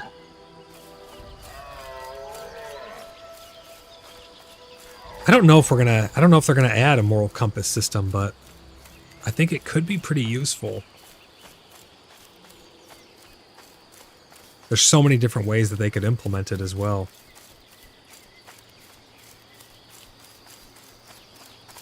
What is grace gonna mean once we have mounts also? How's that gonna look? Are you gonna be able to use grace to teleport with your mount?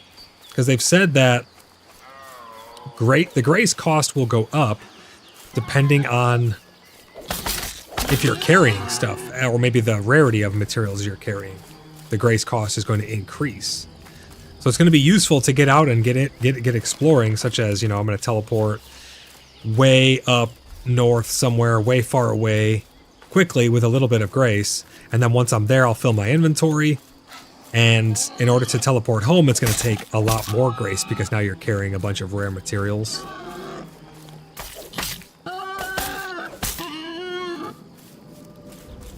So I wonder if they're going to let you teleport with your mount.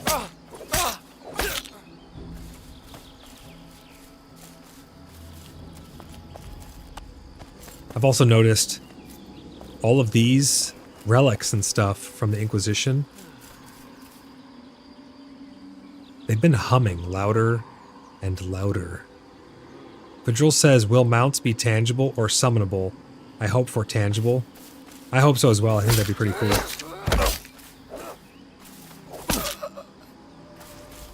Yeah, like physicalized. You can't just summon them out of your pocket. Yeah. I think that'd be good for the game if they were physical. I want all things to be physical in this world, really. Even the gold. I'd like the gold to be physicalized as well. I can understand why it's not right now, but hopefully at some point they do make it physicalized. Someone's got a nice concrete foundation going here. Whose is this? Yager's. Oh, my game's frozen. There we go.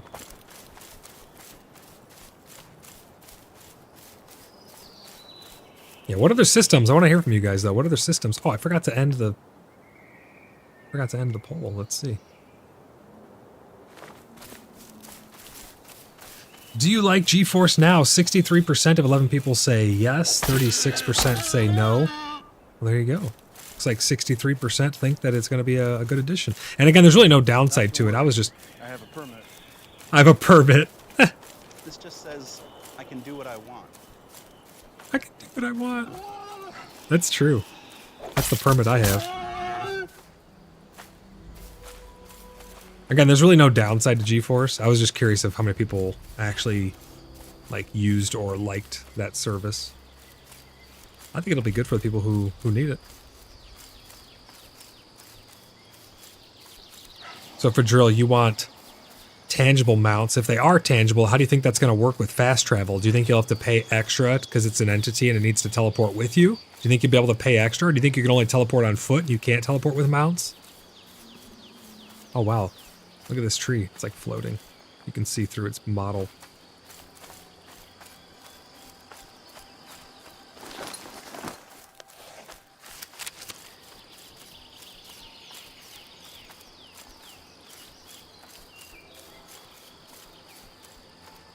Let's start another poll up here.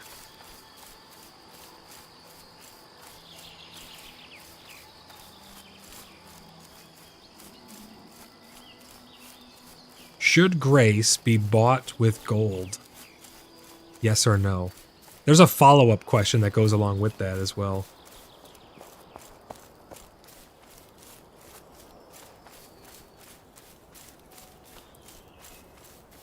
And the follow-up question would be, if no, how should it be earned?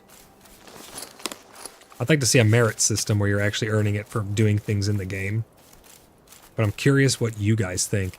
In the previous streams, you guys have been pretty vocal about your opinions on this, so I want to see it in a poll. For people who are in here right now, go ahead and vote in that poll, and let's see what you guys think. Fidril says maybe Grace tier, second tier, teleports mounts. That'd be interesting. Wonder how that would work in reality.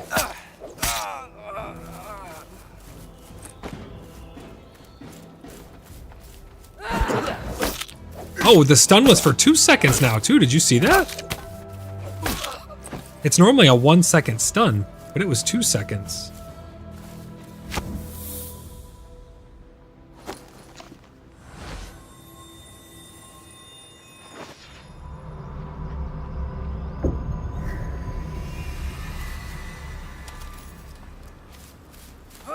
UTB says, or how when you log out, where will it go?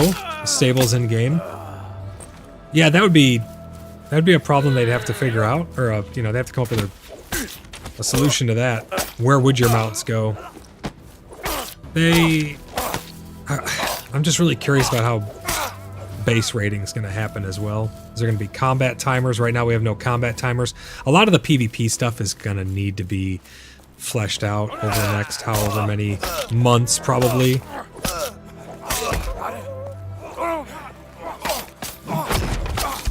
Now it said 1 second stuns. I wonder if did they rebalance stuns durations as well?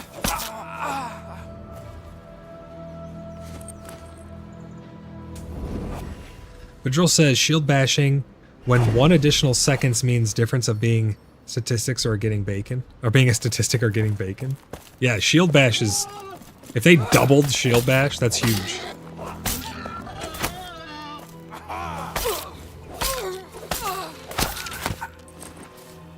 Let's see how long it is on him.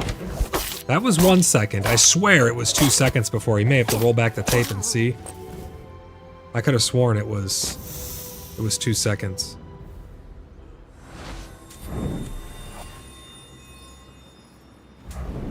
But you see what I mean? Right now I have to switch my gear because I don't want to just eat through my magic equipment, so I'm constantly switching back and forth between it.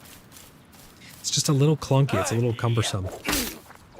And I get it, you don't have to do it, you could just wear the gear, but I think a way to prevent that would be if you switch your gear, give the spell a cooldown if you just put it on.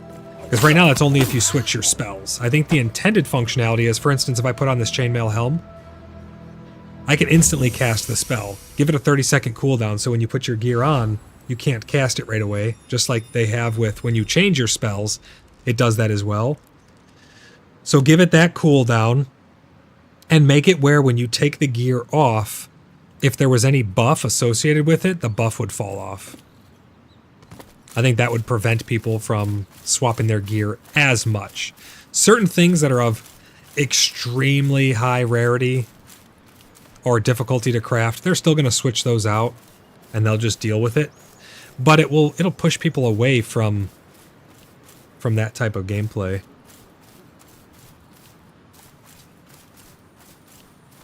Demon S says, I kind of hope grace can be bought from the priest. Like a portion, or like a potion is from an apothecary, so grace will be needed, or need to be made like a potion. That would be actually really interesting. I unfortunately don't think they're going to go that route. I could be wrong. I like the idea, though. I really do like that idea. I think that would be pretty interesting.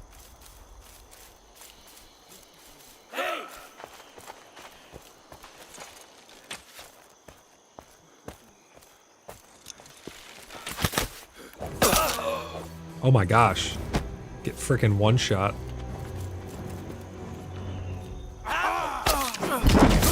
Yeah, these are 1 second stuns now. I don't know where the 2 second came from before.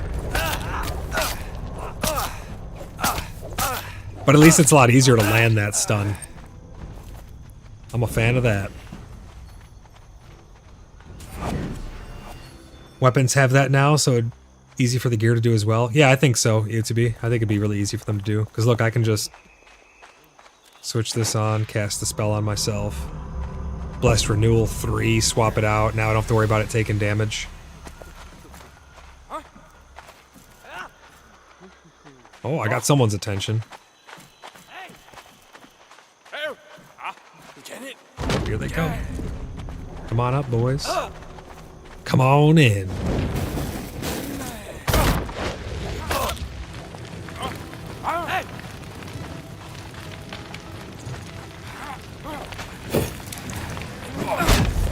You notice that little stutter right there my character did? I'll show you here in a second. I hope they can fix that. That's like the only real thing that's still clunky about the combat.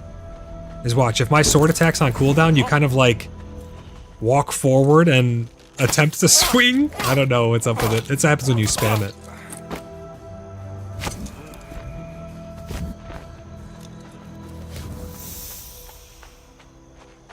They live in your dreams now. But Joel says, I hope Grace can be bought by feeding Demonesses spiders so they won't haunt my dreams.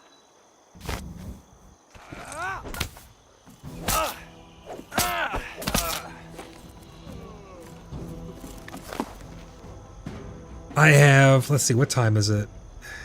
It's 6:46 and I have 8,100 gold. So you can kind of be able, you'll be able to gauge. I'm not really going to keep track of it that much, but you'll be able to gauge. Yeah, it's still very directional, the stun. You're going to have to position yourself to get better stuns. But you can gauge how much gold I'm going to earn per hour at these above ground POIs. From level 8 Inquisition. Because they drop anywhere from like 1 to 6 or 8, something like that. It's a pretty good range.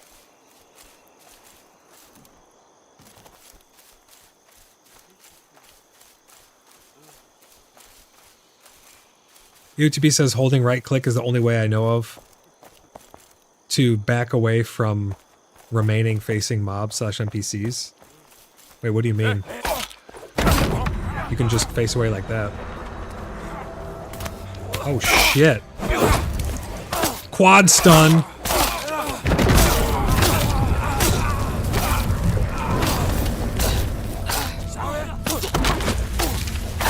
How are you gonna come down here and chili ring me while I'm fighting 76 guys as it is? Look at all this gold right here. Hell yeah. Suck it up.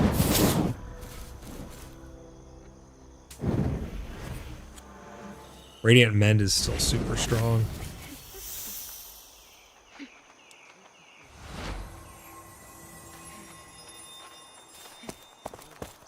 UTB says, as to not get hit in the back equals bonus damage to keep facing. Oh, you're saying when to walk away. Do you actually get bonus damage from hitting something in the back, though? I'm not convinced that's actually a thing.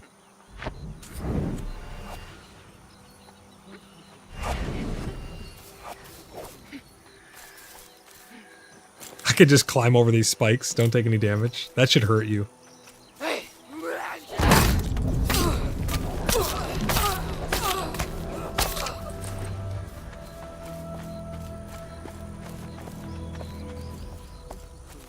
I kind of understand why they don't have little chests and lootables at these places, because then they will be camped. People will sit in some weird area and just loot the chests over and over again if they had loot piles like they do in the dungeons.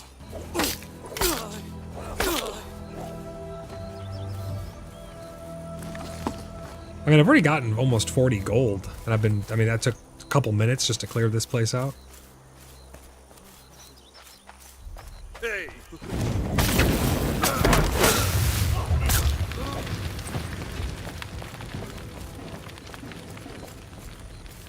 They drop way too many extracts. I think it's a bit much. In my opinion, I think you get way too many. Like, I don't even need the deter. I have so much caster. That stuff's super easy to get. I don't want any topazes. We have so many of these amulets. There's somebody out there watching me drop those, and they're cringing.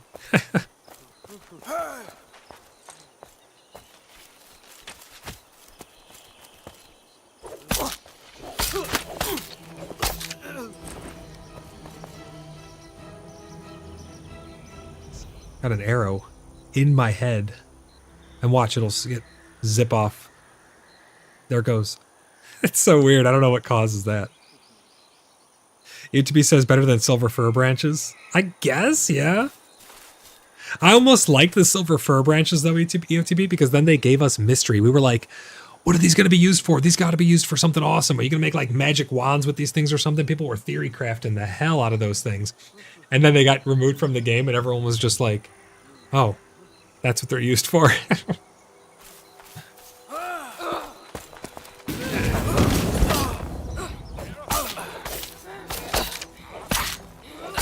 Oh, my food wore off, damn it.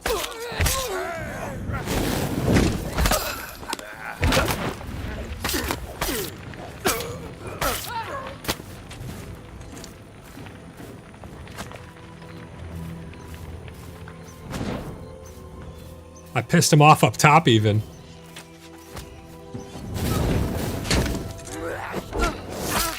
Oh, I interrupted his fireball, or his chili ring.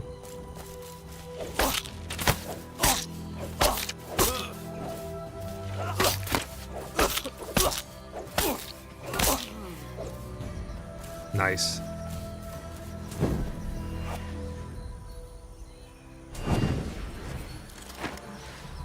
The Arms of Adrena, that Blessed Renewal 3, is just insane. It takes your health regeneration ticks up. Look how fast my health's coming back on its own even.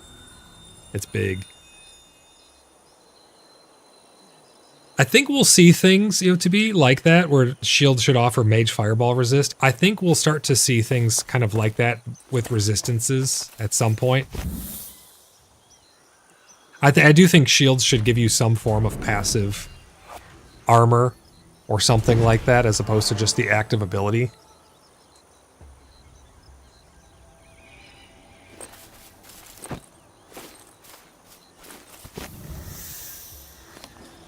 That was quite a decent chunk of gold.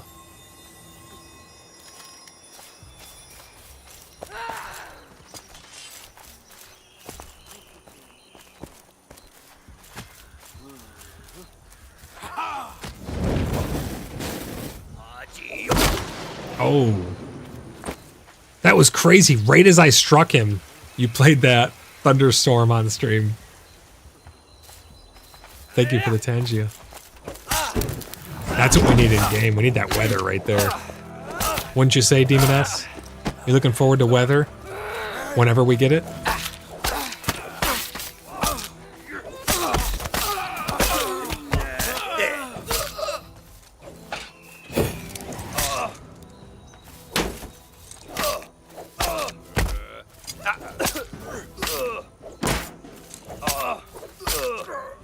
You can get 2 hits in between their hits, and then block, and you'll take no damage. Demoness says yes. Yeah, weather's gonna really bring the world together.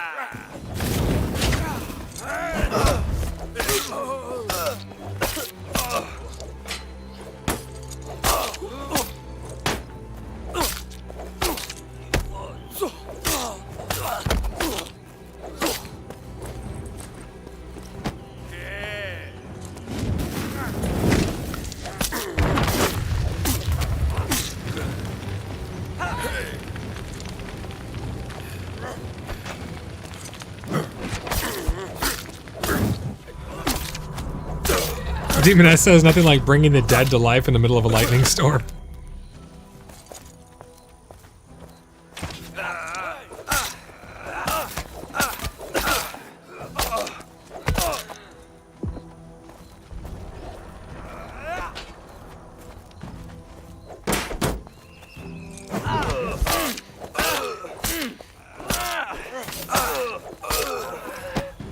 Juicy, juicy gold.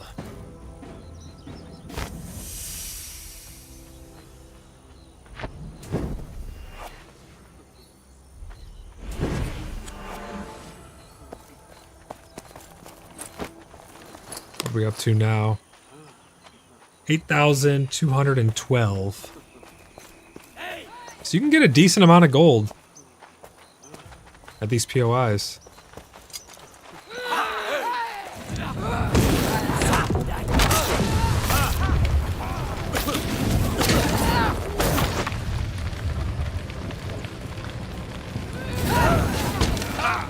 Oh, they're starting to teleport.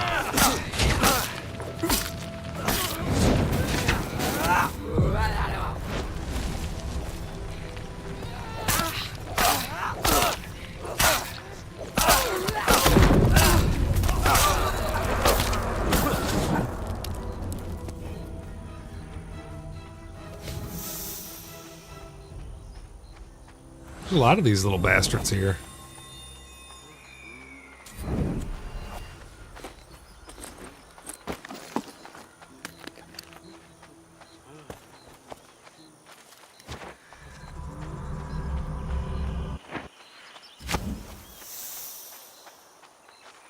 Man, Divine Remedy is such a big heal.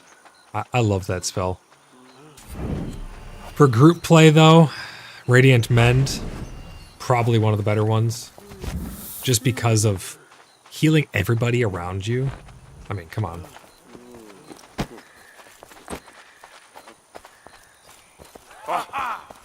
Uh-oh.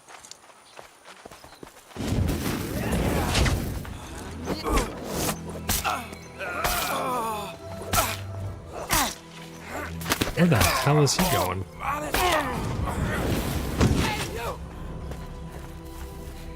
Oh, that's a lot of guys. Alright. I can't run for some reason. Oh, I'm snared.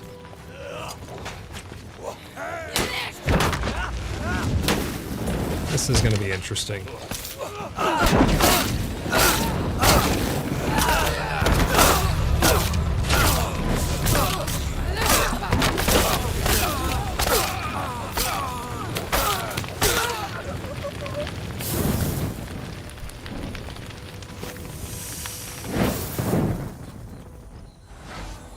There's a crap ton of them here.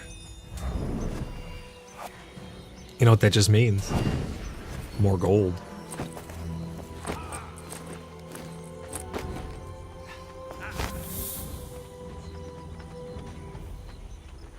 I do like that blocking. If you block half of the damage from the attack, it stops the status effect. I think that changing your gear should take some time too. That may not be a popular opinion, but like I can change my gear in combat even. At very least, it probably shouldn't let you change your gear in combat.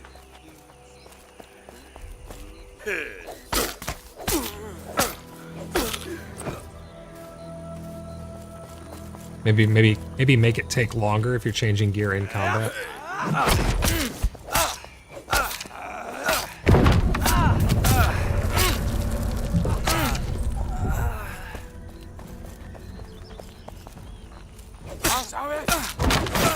These guys love starting off with the chili ring.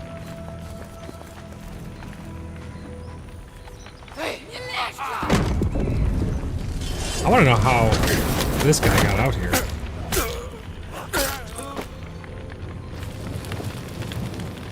He's in such a weird place.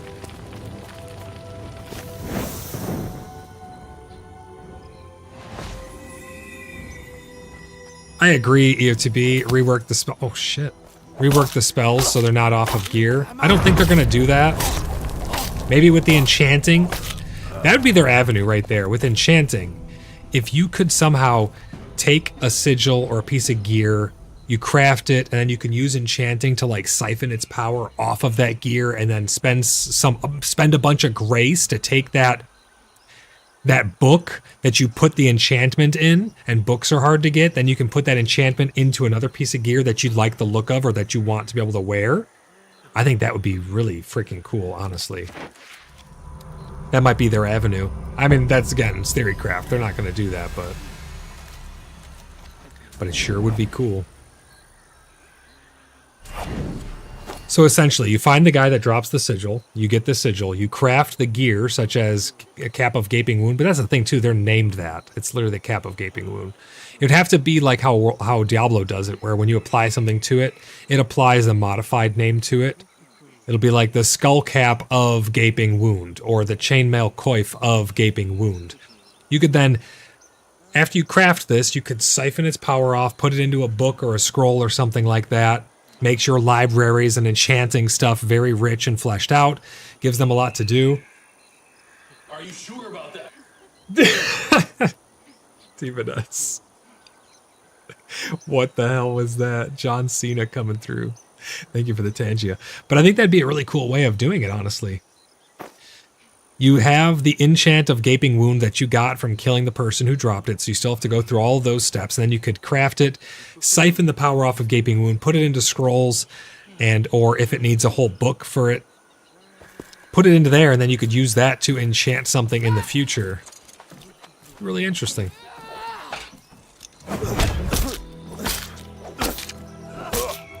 Stream of the gaping wound. John Cena popping through. UTB says, I mean, on the just count the number of slots on jewel slots, or 1 equals equipment. I'm not sure what you mean there. What do you mean by that? Oh, I pissed everybody off down there. Are they gonna teleport to me? Let's see.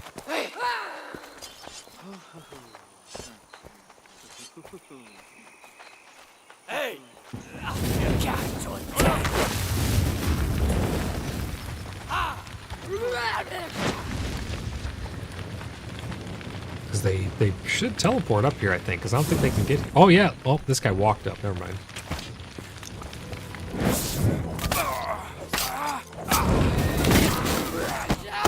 Yeah, they're just walking around. So if they can path to you, they still will.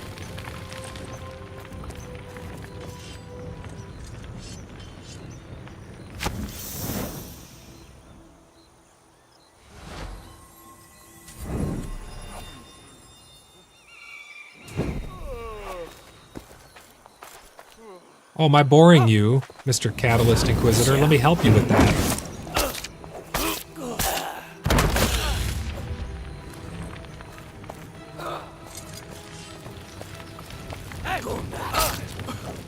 Oh, obliterated.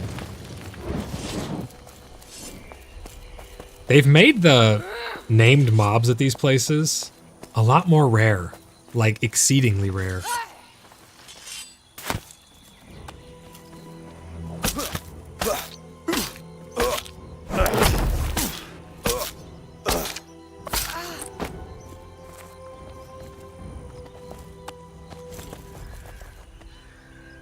The OTB says, count your jewel slots.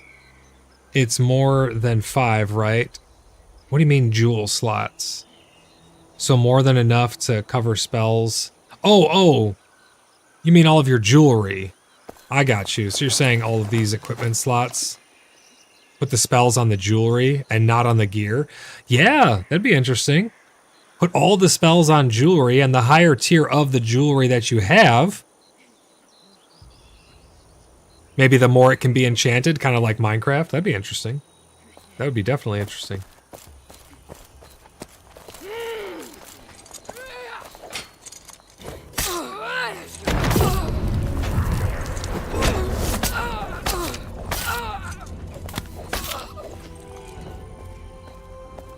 Yeah, that'd be really interesting. I would not be opposed to that.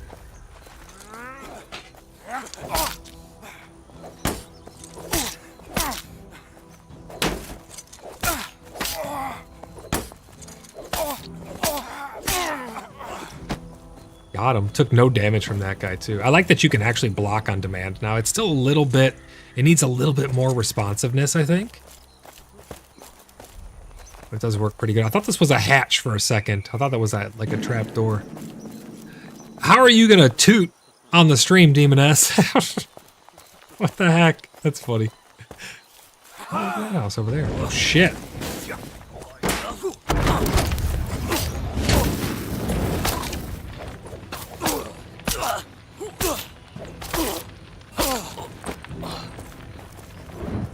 And please, for the love of all that is holy, please let me hold left click to keep attacking. I don't want to break my left click. Demoness says I have to go do my shopping. Sounds good. Get some yummy brisket and salamis and all kinds of goodies. Thanks for stopping by the stream, and we'll catch you in the next one. Appreciate you stopping by, though, Demoness.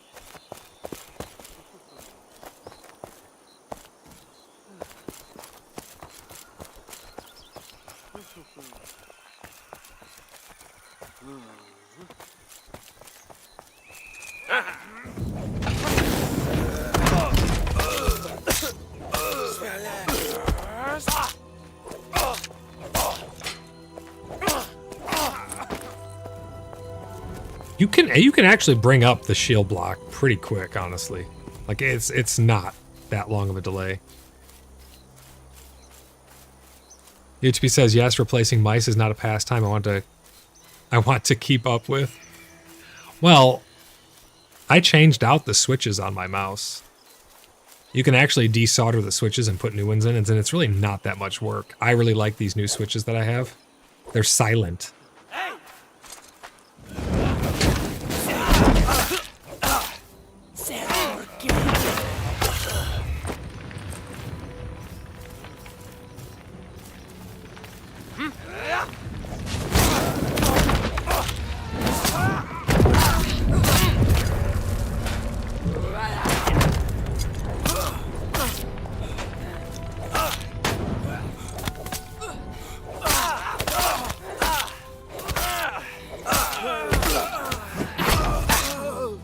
Uh-oh, my game froze. There we go, we're back. I don't like when it freezes mid-combat.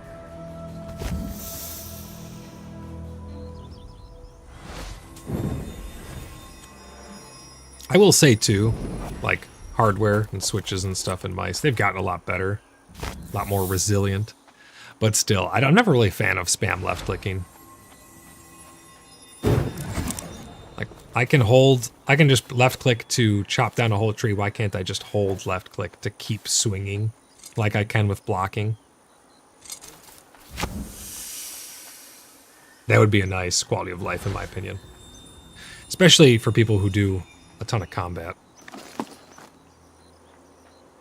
Castor oil, get out of here. We don't need you. Dropping all these. Get out of here. Hey!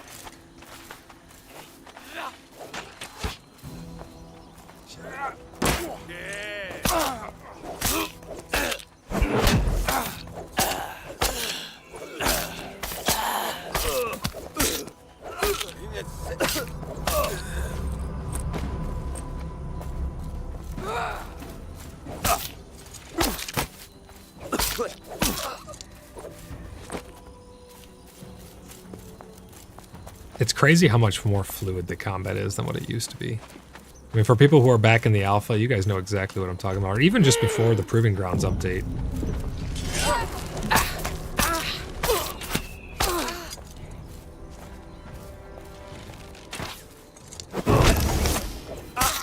Sorry, buddy, you out of here.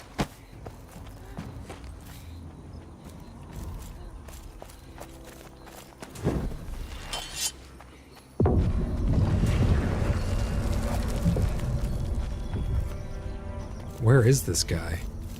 I hear his pitter-patter in his breathing. Aha.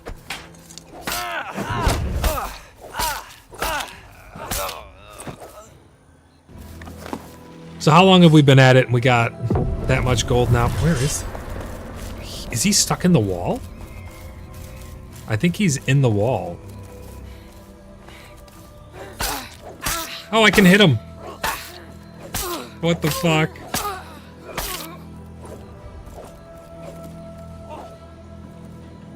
I can't loot him, though. Can you actually get to that spot? Oh, yeah, wait, he was right here. No, he's in the wall. Yeah. He's inside of whatever this is. That's inaccessible. That's freaking hilarious.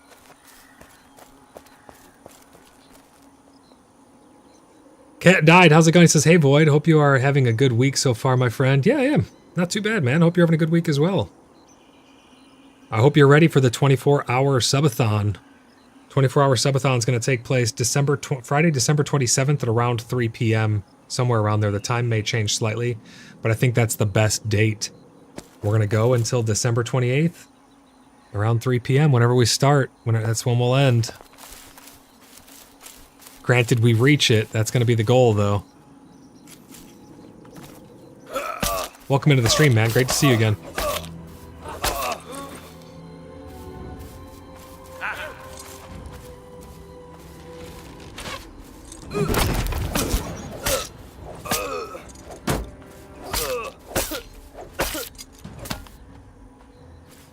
Do you think that when your shield takes a hit, you don't take durability damage on the rest of your gear? I would think not, right? Because the shield takes it all.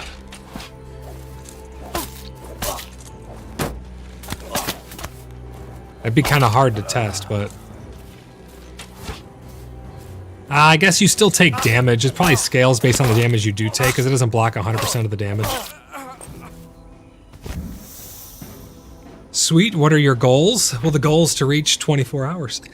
That's the goal. I don't have like any mini goals or anything like that. We're gonna be playing different games though too, so it's not just gonna be straight PAX Day.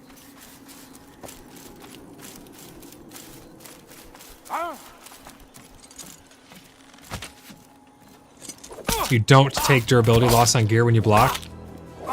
I would think you'd have to though, because you still take damage. If shield doesn't block all damage, it would bleed over into the rest of your gear. Yeah, that's exactly what I would think. I don't know if it actually functions that way. Like, that's the way that it should. Like, right there, I took 2 damage. That blocked it all.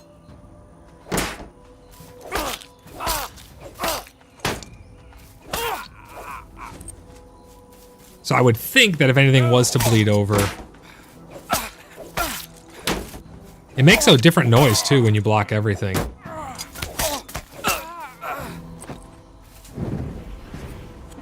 least that's how it worked before Cat Died says. So you're saying if you just block, even if you take damage, all of the durability damage just goes into the shield, even if some bleeds over? That's how it used to be before? I never tested it before, so I don't actually know. I would think it would scale. If you took 2 damage that bled over, you would take 2 damage worth of durability to all your gear. I would like to see them eventually go away from the whole, well, your jewelry is taking damage and all your gear's taking damage. So your jewelry is helping you to reduce the durability damage on your gear. I think that's a little, it doesn't really make sense. Like, how is my necklace? How's my earring taking damage? I guess if my head gets hit, my earring might take damage, but it's a little bit strange. Oh, Jackson's out here doing a bit of hunting. YouTube says naked with weapon and shield. Then add in just 1 item, maybe to test. It would have to be an item that's fully repaired. But even then, if there's bleed over, I guess you'd be able to tell right away. Because it would show up. A little durability marker.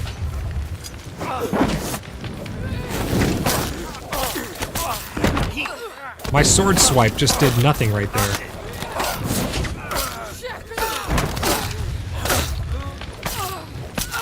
That was weird. Oh, it's Cannon S. Hell yeah.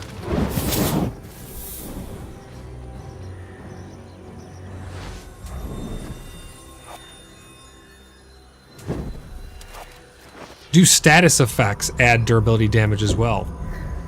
I want to say probably again, yes. It's probably just tied to any incoming damage at all. Damages your gear a specific amount, like a percentage or whatever.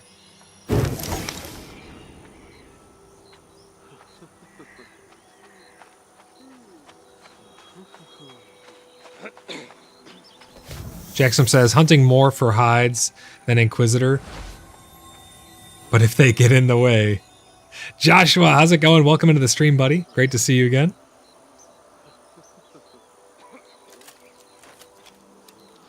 Jack, some really good place to get hides is if you go south, right in this area here. All of this fogland is just filled with dire wolves. I mean, there are a lot, and you can get a lot of leather.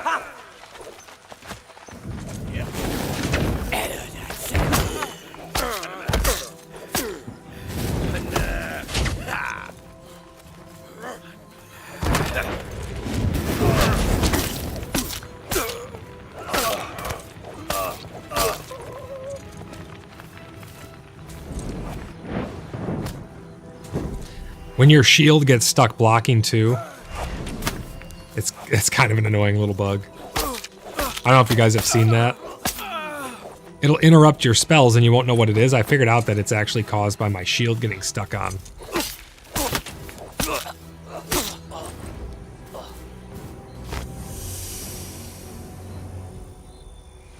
Joshua says, what are you working on tonight? Not much. Just hanging out, playing a little bit of PAX Day, chilling, chatting, and theory crafting with everyone.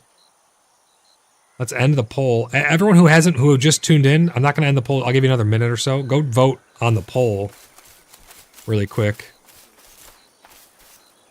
I want to see what everybody thinks about purchasing Grace. If they think Grace should be purchasable with gold or not. Inventory full. Yeah, it's because it's full of trash. What is all this? Get this out of here.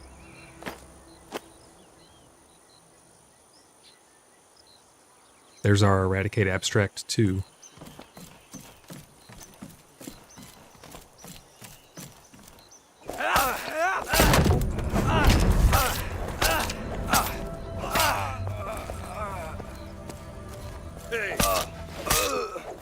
What are the buffs that guy has? That guy's got 2 buffs. They just fell off. That was interesting. UTB says, noticed that 2 times this morning fighting a ghost and somehow got a hillside. Somehow on a hillside above me got me. Had to move just to hit him again. Jackson says I'll have to head out that way next. Yeah, it's really, really good. You just take down... The hardest pulls are the bears and 2 dire wolves at once. That's the extent of the difficulty out there, so it's definitely doable. It's really not that bad.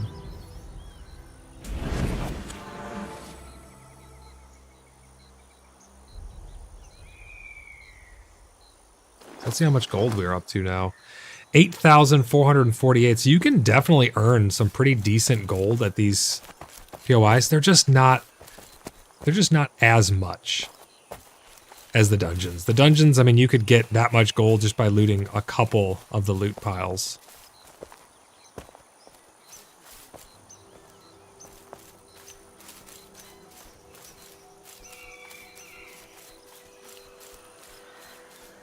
Does the step back still work, Jackson? Everyone was saying that didn't really work anymore. Timing blocking, I think, is a pretty decent combat strategy now. Especially using a shield now is a lot more viable. That the stun works and the interrupt works a lot better.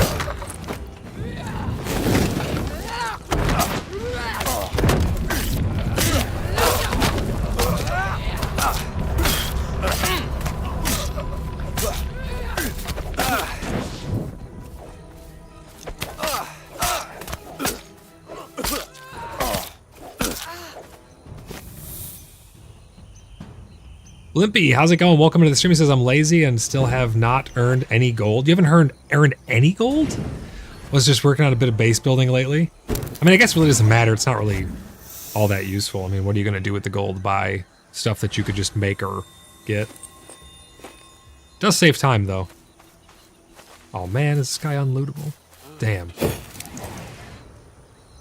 Can't loot him. What a shame.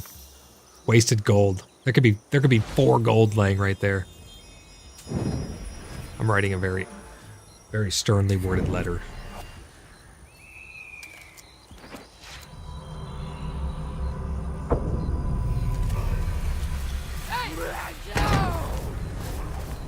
Those guys should wait until they're next to you in order to cast their little ground slam. It doesn't make much sense to ground slam just when you first see me. You're too far away to hit me with it.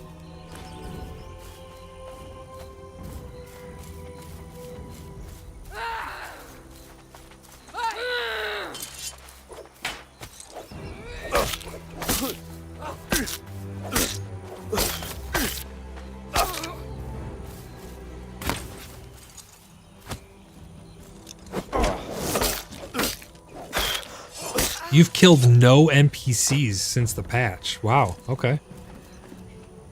That's almost impressive in and of itself.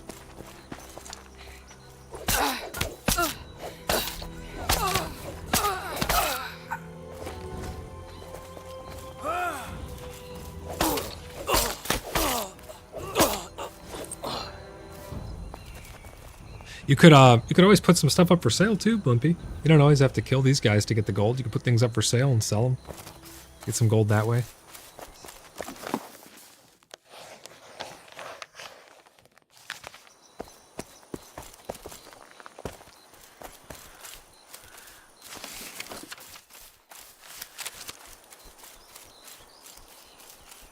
Limpy says Matt took a few days off from playing. That's understandable, 100%. Yeah, you could utilize the market stall. Put, you know, if you got any things that are worth value, put them up for sale. You'll need at least a little gold to put up a sale, right? Oh, that is true. I don't know if they actually thought of that. Yeah, you will. It's a 5% fee. You're absolutely right. Because of that stupid sales tax that goes to the king who rules over you, right? Fadrill, Stag and Willow Inn, your one-stop B&B for recuperating. 3 room types, from economy to royalty. Tasty meals, great feels, and good deals. My gosh, sea-mooded Fadrill. That's a tongue twister right there. Thank you, Fadrill, for the super. Appreciate you.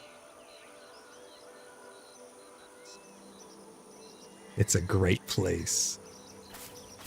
But yeah, I don't know if they actually thought of that. What if you're completely non-combat and that's your playstyle? How are you supposed to be a merchant and put things up for sale? Gold is not only needed to buy. Gold is needed to put stuff up for sale, EOTB. It's a 5% listing fee to put the item up for sale. And if you cancel the listing because you want to change the price, you lose the listing fee that you paid. It's gone. Lost to the aether. So how are you supposed to be a traveling merchant or someone who's completely passive? You don't kill, you don't fight, you don't do combat at all. I guess you just can never sell things. You're not allowed to partake in the economy unless you're combat oriented. I guess you could do a trade outside of the market stall first. You'd have to go to someone and say, hey, I got this stuff. Can I sell this to you? For, you know, 100 gold, then you get your gold. Now you can put listings up. But that seems a little silly. What if you want to do all your trading through the market stalls? You're locked out of the entire economy unless you're combat oriented. Need money to make money? I guess somebody could hire you. I did mention that before. Somebody could hire you for your time. You know, if you go there and they say, hey, I'll give you 100 gold if you spend an hour chopping down trees, or if you fill these 5 chests, I'll give you 250 gold or something, you know, to fill these chests with wood. That's actually not a bad idea. Hey, Blimpy, if you want to make some money, let me know. Maven says, yes, we allow service werewolves if they are well-groomed and behaved. Service werewolves. You guys are crazy.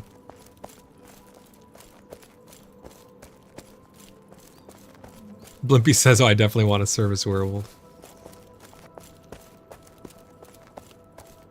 Jackson says you may need to take up a loan, like an upstart loan from a bank.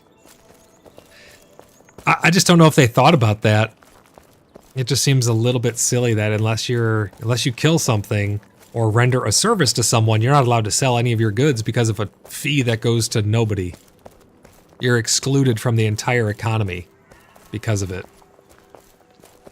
Well-behaved or otherwise. You want a service werewolf, well-behaved or otherwise?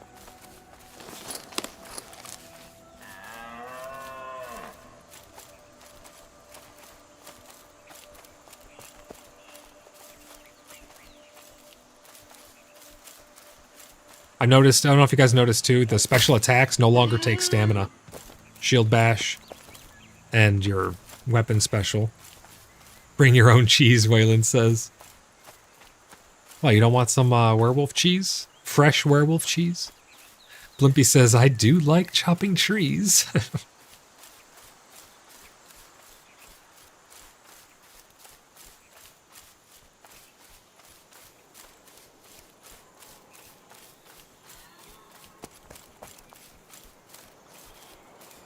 Blimpy says, oh, you're near my place, Void. Am I? Am I close by?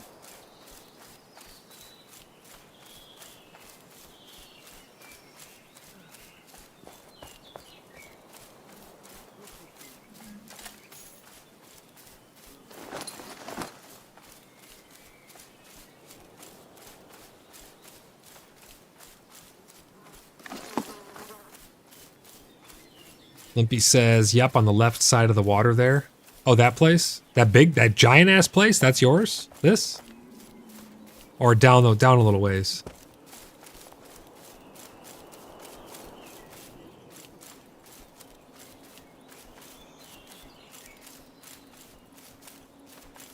Let's get up on this hill and get a nice view.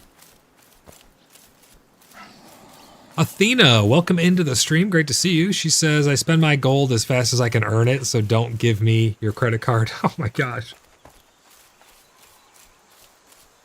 Limpy says, no, the far edge of that big one. The far edge. Let me see. That one down there? With the trees in it? The forested one? Or that? Very much under construction, they say.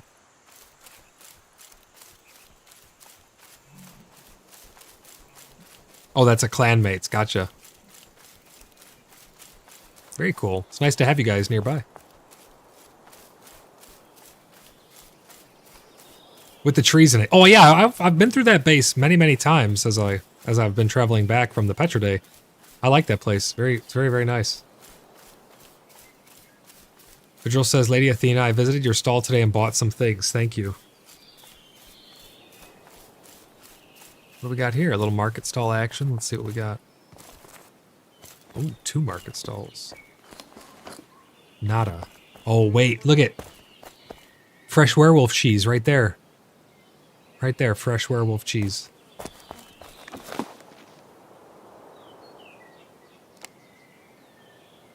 Looks like Storm is selling Minor Health Tonic 2. That's actually not a bad deal, guys. That's a really good deal right there on potions. Here's the Aegis Potion 6 for 200 for 10 of them. It's pretty decent stuff in there, not bad.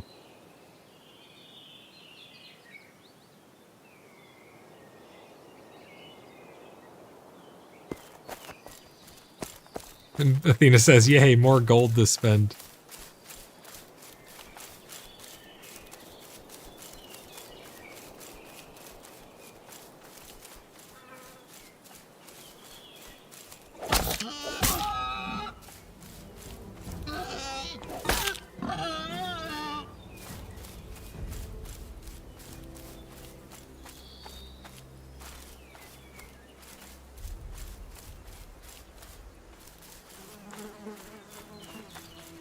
Limpy says, I should check out Storm's stalls. Just a quick swim for me. Yeah, she's right across from you. She had some pretty good stuff in there, man. Not too shabby, if you ask me.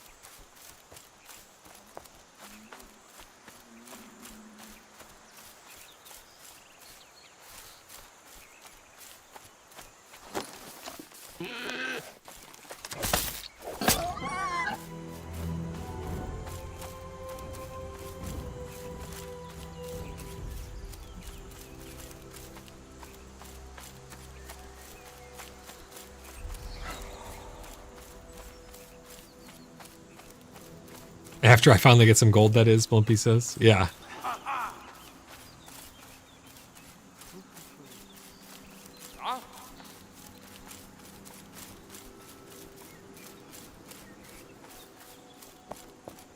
Blimpy says, yeah, he did a nice job. Mine is very Spartan so far. No fishing touches yet. Or no finishing touches yet. I was about to say, I want fishing touches.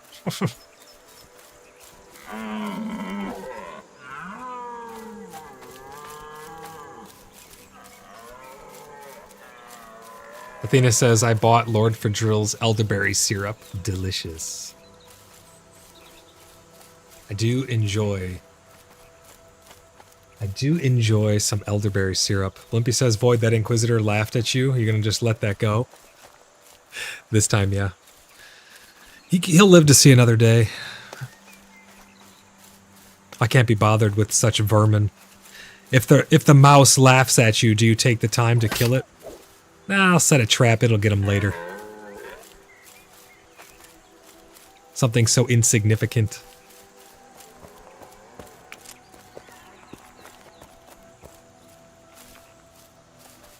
Waylo, if you're watching the stream, Waylon North. Oh, I'm running into a wall here. Oh, it's you from chat, Waylon. Did you put an application in on the website? If so, check back once it's marked pending, and it'll have a reply to it. Then we'll get the interview going for you, and we'll get you into the clan. And if you have any other friends who are looking for a cool clan as well, Maven will tell you all about our amazing clan. And Maven says, hello, Lady Athena, good to see you. Limpy says, I have cats for that. Exactly. Just like that Inquisition. We have things that'll deal with him. He'll get what's coming. Let's go repair our gear and sort all of these items into the guild bank.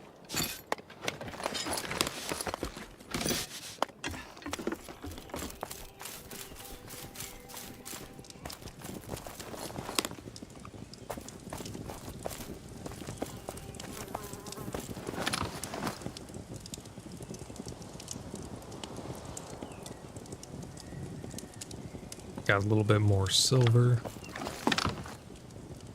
Some gems. Metric shit ton of topaz. Oh, we got some gold actually too. Hell yeah.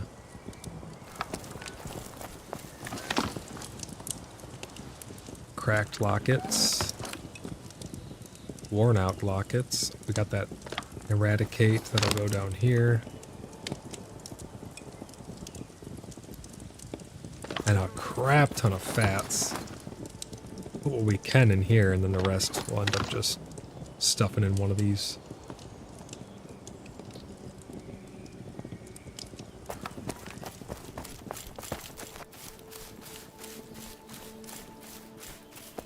Limpy says, maybe my service werewolf can take care of the Inquisition that insult me.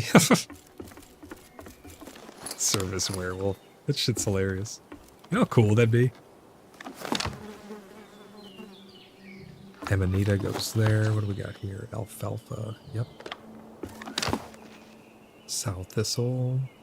I think I got rid of that. Lavender. Meadow sweet. And now we just have datura leaf, which I believe is right here.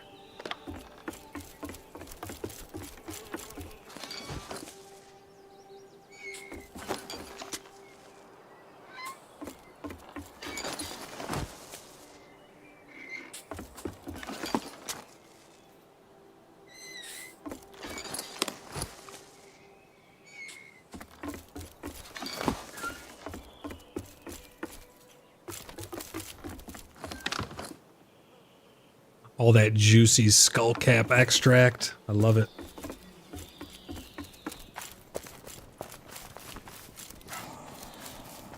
House of Mining, welcome into the stream. So just how great are those service wolves at the Stag and Willow Inn? Great question. Welcome into the stream.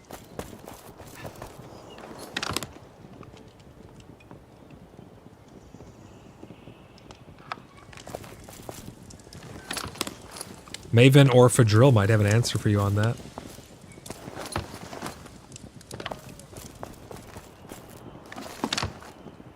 Let's get these put away. What else do we got? This is our inlet outlet chests here for the clan. So I try to keep them well organized.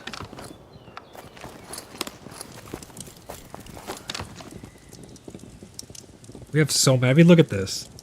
150... 60, 78, 178 of these small amulets of earth. They're just, you get so many of them. I know they make the intro magic stuff, but it's almost like excessive how many they give. Maybe if you clear a camp, you should get like 1 or 2, not like freaking 50.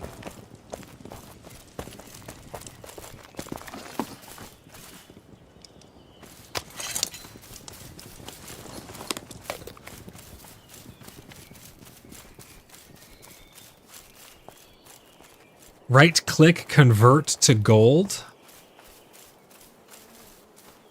Right click, convert what to gold? Oh, I see what you're saying. For items, you think that having a right click convert. Maybe an enchanter could do that. They could extract value out of it, or maybe they could just extract grace. Maybe you could get, that's how you could get grace. You'd sacrifice items or something. That'd be interesting. It still has a direct tie into the economy then, though. Or excessive items. Yeah, it's not a bad idea, though, to be honest.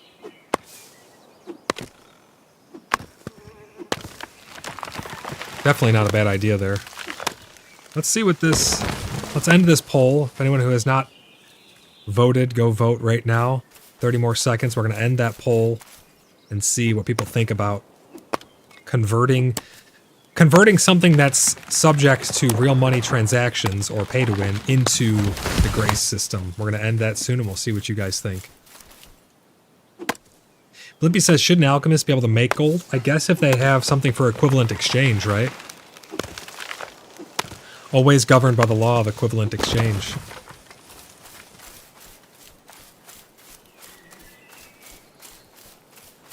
Athena, they did say that you can't craft gold coins yet. I think that means at some point you will be able to mint coins, but we may have just been reading into it a little too much, who knows. But they did say yet. Yeah, House of Mining, transmute.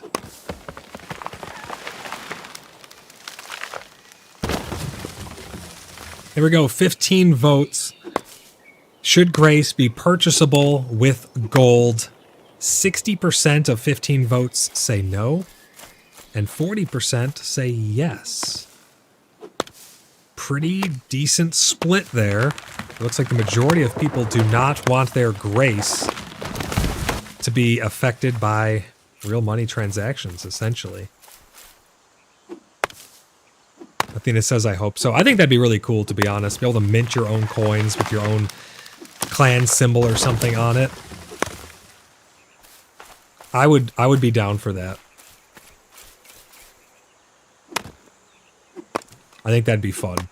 Because then you could see the markings on the coin, maybe, and be like, no, that money's no good here. If it's an enemy allied, or an enemy clan or something, you know, and it's not an allied clan, or it's not a friendly clan, you could be like, yeah, their gold that they mint, that's not good here. You can't buy anything with that gold. And you're going to be like, what? This gold's worthless. I'm not doing business with those guys anymore. Like the bandits, you know? You're not going to take their gold anymore because they're bandits. It'd be interesting. The future of this game is going to be crazy. There's so many different things they could do. Keep in mind that every opinion that I have is coming from a roleplay standpoint. Because I roleplay. I play in a roleplay server. Everything we do pretty much is roleplay to some extent.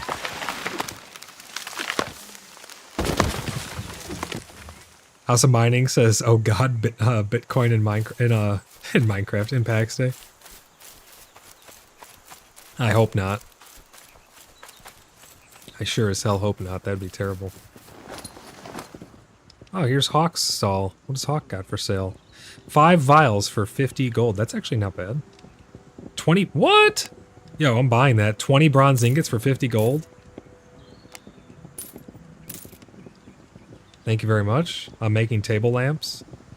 That was a great deal. That was an awesome deal.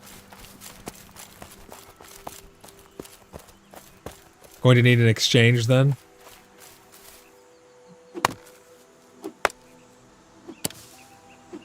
I think they should bring in silver and stuff too. Silver for smaller transactions, gold for big ones. Kind of like having cents, you know, having change. Make gold a lot more rare. Make it used for big transactions.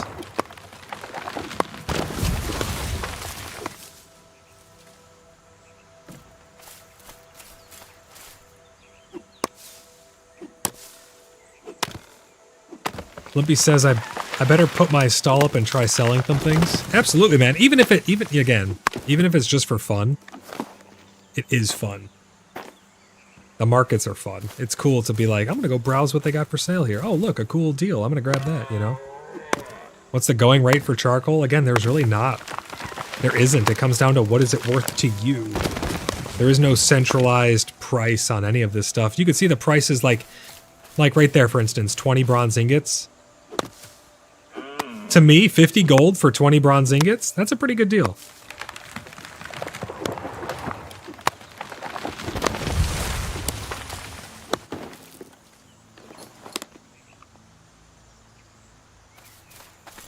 I mean, I'm okay, Jackson, with selling things at really good prices. I mean, sometimes you inadvertently accidentally put something up and it's too expensive. Sometimes it's too cheap. Again, it really comes down to your time. It doesn't mean all that much as of yet. But Jackson says, after seeing iron and bronze ingot prices there, I think I had my prices too low.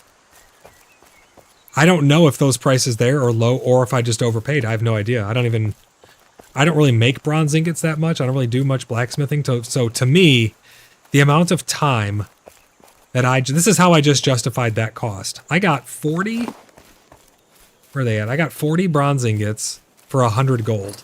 You saw even at the POIs above ground how much gold I earned for that amount of time. And I'm picturing turning these ingots into table lamps. Those ingots are going to get turned into table lamps. And to me, those 40 ingots were worth that 100 gold. If they were at 100 gold a stack, that's probably being on the upper end of what I would probably want to, what I could justify paying for it. So I think they were priced pretty good, honestly. But for that effort that I put in to earn that gold, you got to see it happen right there in real time.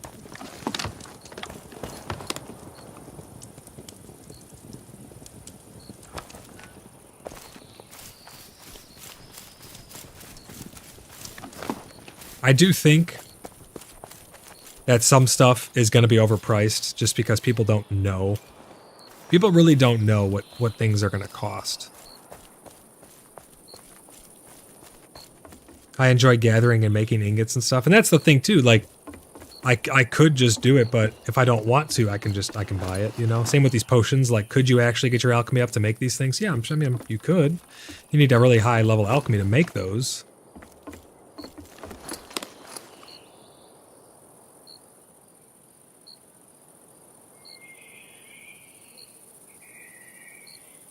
Like right here, wrought iron pickaxe for 100 gold. I think that's probably too much in my opinion. I don't know. It takes effort, it takes skill level to go into that to make that. It's hard to figure out what the prices are going to be. It's not like there's a standard, you know. I do think that a stack of wool fiber for 300 is probably a lot much. Harold, because you can get that wool. You kill one boar, you get 13 of that. So I think 300 for that's probably like 25 gold worth. Leg armor? No idea. Leather jerkin? I have no idea. Those didn't look like bad price. I mean, 50 gold, that's not bad. That's what my pickaxes are priced at, Jackson says. I have a ton of iron ingots. My prices are more a liquidation sale. Oh, gotcha. I think that it's 125 gold for 20 vials is probably not a bad price. And the reason I think that is because I'm selling potions of poison for like 125. But I have chests of them and I made them to level up my alchemy. So to me, getting 125 for the crafted final product makes sense.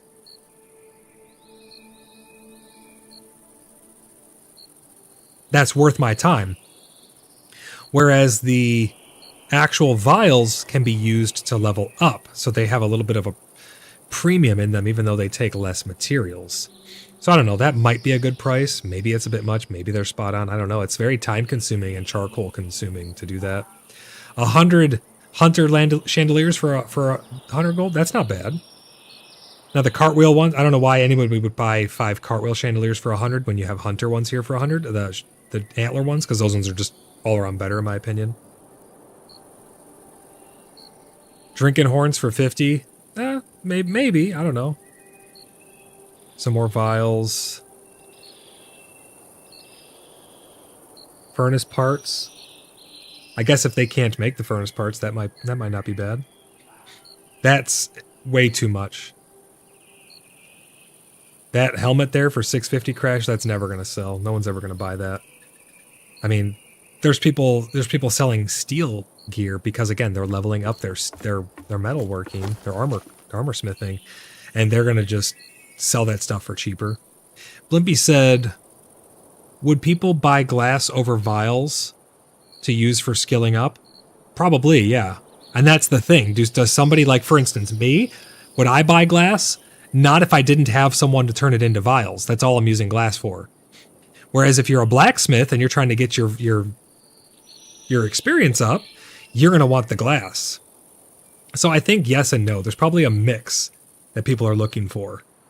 There's probably people looking for the glass so they can make the vials to get their alchemy or to get their blacksmithing up, and then they're going to sell the vials. But there's also people who are going to want to just buy the vials. So that's how the economy works, you know. You buy the raw materials, someone else takes that raw material, turns it into something else. So it's hard to tell, honestly. I think 5 topaz for $40 is insane. Because topaz are just, you kill like one Inquisition and they just spew out like 10 of them. Blimpy says, it is all about timing too, I guess. I started late, so I'm behind on most on skills. Yeah, that's definitely going to affect things as well. But you gotta admit, it's fun. It's fun to browse the stalls. It really is. I mean, look at that. 50 intestines for 10 gold. That's a steal if you're making sausages. That's an absolute steal. Because are those really hard to get? Not really. You just got to go kill animals, but it's time. That's a lot of time. I mean, guys, if you're looking for intestines right there, I mean, it's not going to get any cheaper than that, really. I mean, well, I guess somebody could, but that's a steal. Limpy says, so raw mats are more useful to me. Yeah, exactly. So you're going to be looking for raw materials, whereas other people are going to want to be buying, you know, the final product. Some people aren't going to want to buy cooking ingredients. They just want to buy the food. But then you're going to buy the raw cooking ingredients at a discount, and then you're going to take them and use your cooking skill to turn them into really good foods, and then you're going to sell the really good foods for a premium because now you had to touch it. You had to touch all the materials. You had to go to the market, buy the stuff. You see what I'm saying? That's how the economy is going to keep its wheels going. Jackson says, yeah, I enjoyed looking at the stalls. Yeah, it's a lot of fun, honestly. I like browsing. I have no idea if these are good prices for clothing. These make sense. These gold earrings, although they're not useful yet, the gold and silver jewelry is actually really high level. Like right here, the gold pearl diadem. All of these things, these are hard to make, so these prices kind of make sense. And once the enchanting comes on and you need gold earrings to enchant them to get like a stamina buff or something like that, these are going to be a really hot commodity. And gold and silver are kind of hard to come by because you get them off as drops off of NPCs. Limpy says, I hope they wash their hands before touching all the ingredients. Yeah, especially you'd die back then. You'd get like freaking the plague.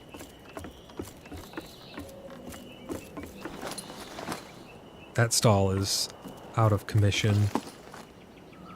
Arrows? I don't know. I mean, you're getting 50 arrows, which seems like a pretty good deal, but like, why are the bronze ones worth the same? Oh, I guess they're cheaper. Yeah, they're 50 cheaper. That makes sense. So 8 damage, or pay an extra 50 and do 12 damage. That's probably not a bad price, to be honest. A balanced spear. Isn't that like one of the best spears in the game? 33 damage for 100. That's probably a steal. Although the materials and ingredients that go into making the balanced spear aren't really that high, but again, it's the skill. It's the skill that goes along with it. That's one thing that's really going to come into effect when it comes to selling stuff. The skill required to make it. Because does it take a lot of ingredients? No. But that person's skill took time to level up. That took dedication and grinding and countless hours and countless materials to get up to that level. That cannot be understated. Athena says, I love shopping the market stalls. Really fun. Big game improvement. Absolutely. I agree.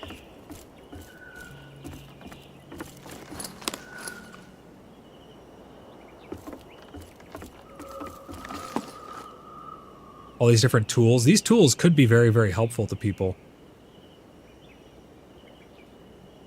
And I like how we have little indicators on the front of them as to what's sold there.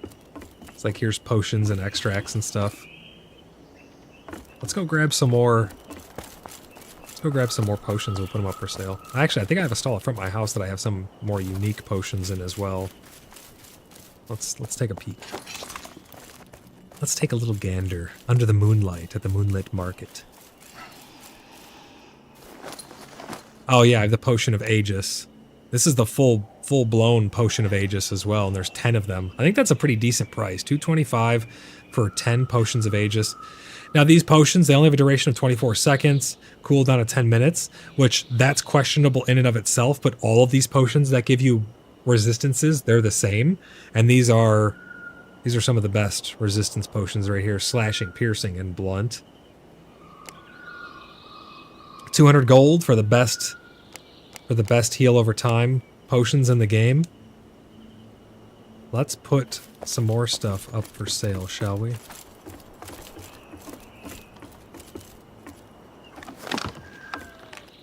Yeah, it's hard to get pricing.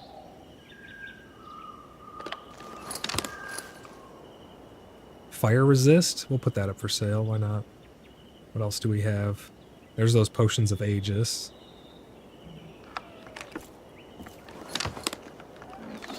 I haven't really made too much of else of anything else, because it's like, a lot of these... Look how many freaking poison resist potions I have. A lot of these aren't very useful.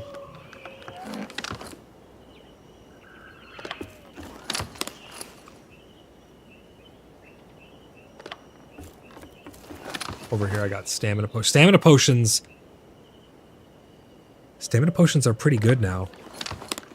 Because the way that the shield blocking works and stuff, having stamina can be extremely beneficial. Especially in big dungeon groups. Man, I cannot wait to see raids. I want to see raids in this game.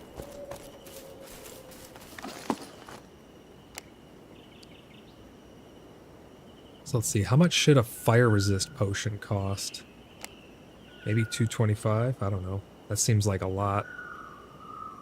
Let's do 175? Is that too little? Yeah, I think that might be too little. I mean, it's 10 potions of the best fire resist in the game.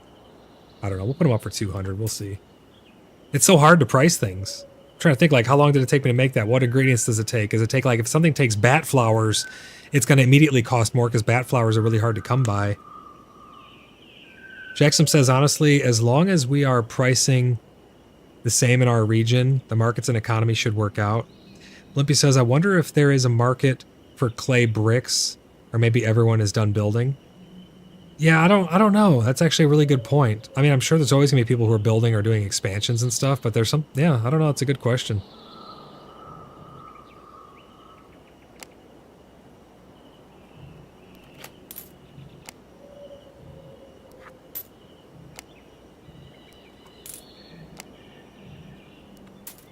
I have no... These in my opinion are the best potions in the game.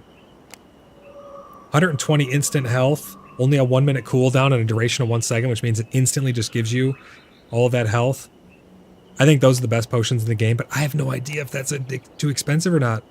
I mean, you have to be alchemy super, super high, and getting your alchemy up this high, that's no easy task. I mean, level 39 alchemy... That's some serious grind right there, man.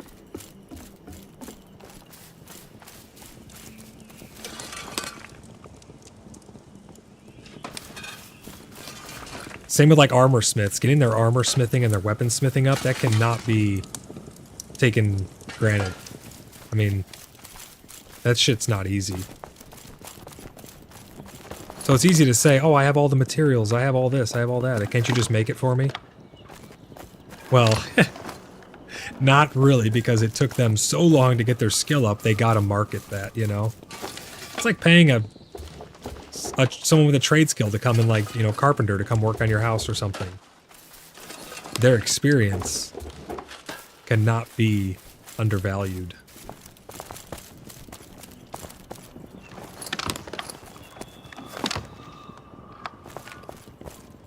Yeah, I don't know about clay bricks and stuff. That's a good point.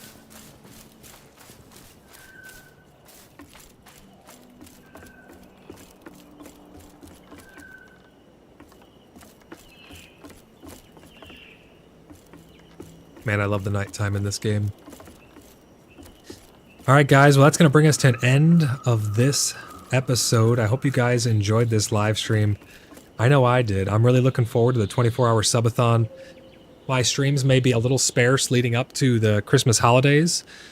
I hope that everyone has a really great Christmas with their families, or whatever it is that you celebrate around this time of year.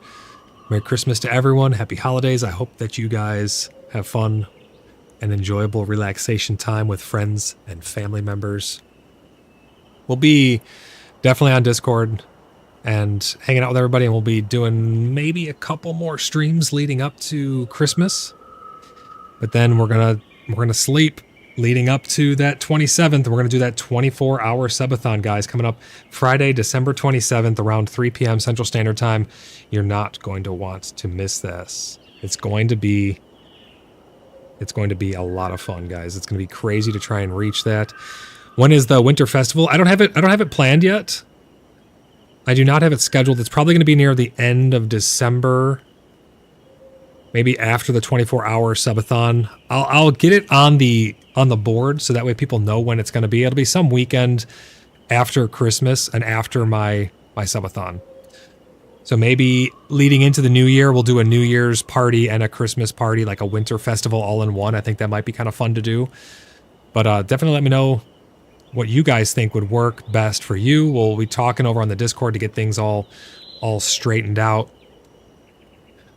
Normally, I would say we have a goal to reach with the subs, but if you guys are not yet subscribed, please consider subscribing to help support my channel. You can take part in our giveaways. We're giving away another copy of PAX Day. So if you know a friend, a family member, or if you want to win another copy of PAX Day, or if you want to win a copy of PAX Day in general, you can just be subscribed to the channel and go leave comments on any of my uploads during the month of December.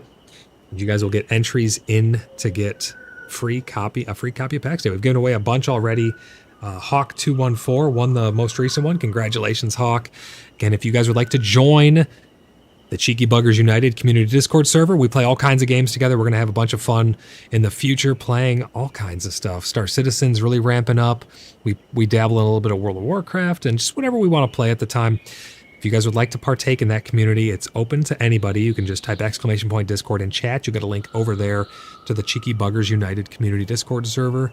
And if you would like to join the Order of the Blood Brothers or play on our private servers that we can host over on the Cheeky Buggers United community Discord server, you can go over to our website, type !website in chat. You'll get a link over there to www.cheekybugger.net, where you can fill out an application to join the Order of the Blood Brothers. It's a pretty simple process.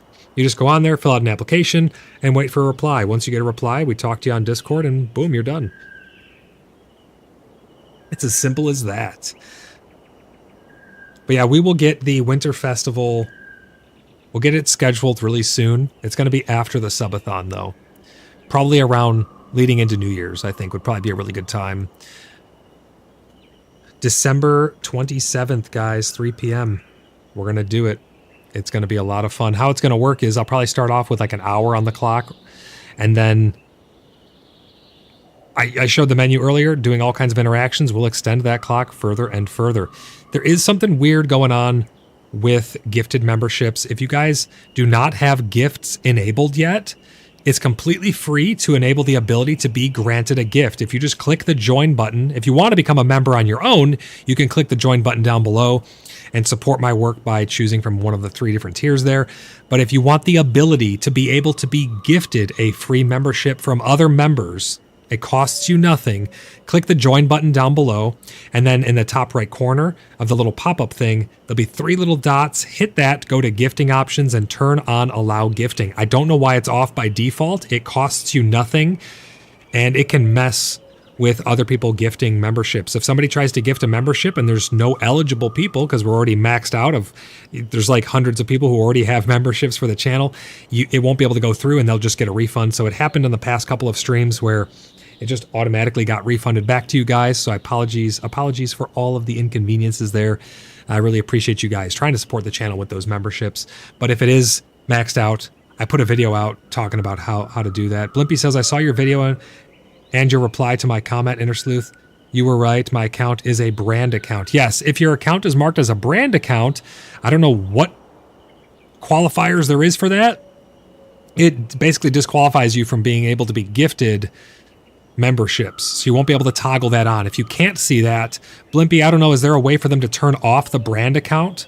I did more research. Looks like old accounts were auto-converted to brand. Okay, is there a way to unconvert it maybe? I don't know. But if you have a brand account, it won't actually let you receive gifts. It won't let you, won't see the toggle. But I did a video yesterday talking about how you can turn that on. All it does is let you get free gifted memberships from other people. It just helps the channel out, puts you in a pool, and makes you eligible to be able to be gifted a membership. Blimpy says, I have no idea, and you cannot turn off brand. Oh, okay, yeah. So you have to use like a different account or something. I don't know. But test, click the join button down below, guys. 3 dots in the top right corner, and see if you can enable the ability to be gifted memberships. Again, costs you nothing. I really appreciate all the support though, guys. You guys have been amazing. The community has just been amazing. You guys are the best. If you'd like to join the Order of the Blood Brothers, again, fill out an application. We'll get to you as soon as we possibly can. Whenever patches and updates happen to PAX Day, we get flooded with applications, and it makes it a little hard to get to all of them in a timely fashion, so apologies for that as well. I'm looking forward to this 24-hour subathon. This is going to be fun. I got several people who are going to be staying up the whole time with me. They're like, I'm gonna do it with you, and we're going to stay awake the whole time. So it's going to be fun. Oh yeah, off in the distance over there. If you guys haven't seen our effigy of our statue of Noxvar, the Shadowed Raven, right there in the middle of the screen. They just did a post over on Twitter, or X, talking about statues and stuff people built. Ours didn't make it in there for some reason, but we have some pretty cool statues around in Bloodhaven. You guys should definitely check that out as well. We'd love to hang out with you in Bloodhaven. We'd love to have you at the Moonlit Market. We're going to set up some events for that as well. We're going to have a schedule where the Moonlit Market will really be kicking off, and it'll be a nice fun RP thing for people to come in town, hang out at the market stalls there, and we're going to have a bunch of other RP events planned as well. Tons and tons of stuff going on over here at the Inner Sleuths, and I really appreciate you guys spending your evenings hanging out with me on these live streams. Please consider clicking that like button before you guys head off. And remember to leave those comments after this stream becomes a video. Leave a comment on it and any other ones that we already have that are already live. And you will get entries into winning that copy of PAX Day. Fidril says, I may stay up with you too, Void. Hell yeah, man. That'd be awesome. And the Stag and Willow. Is the Stag and Willow open 24 hours? Fidril says, yes, it is. Nice. All right, guys. I'm going to go get some food. And I'm going to hang out with people over on Discord. We're still trying to finish the Save Stanton event as well. So anybody who's interested in Star Citizen, probably going to be hopping over there in a little bit and finishing up some more of the Save Stanton events leading up to Pyro's release and 4.0's release, which is hopefully coming before the end of the year. There is an event called Save Stanton, and there's different waves and events that are taking place during it that you can earn account-wide unlockable events. They also have Luminalia going on, and there's sales going on. Use my referral code, type !Star Citizen, and use that referral code when creating your account if you'd like to get some free bonus stuff. They have a pretty good bonus going on right now. You can get all kinds of suits of armor and things like that. But that's going to do it for me for this one. I'll catch you guys in the next one. Bye for now.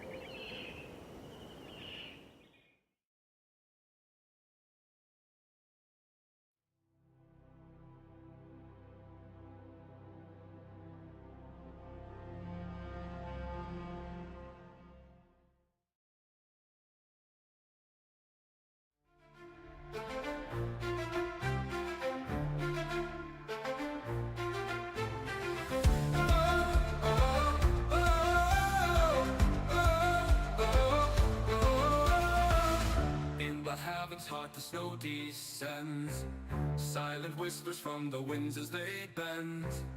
Candles flicker in each ancient tower, the night holds a mystic power. Moonlight dancing on the frozen ground, echoes of nights long lost and found.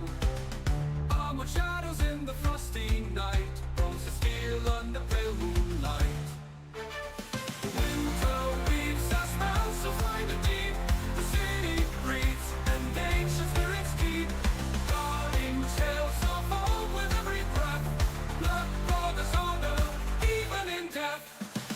Oh, oh, oh, oh, oh, oh, oh.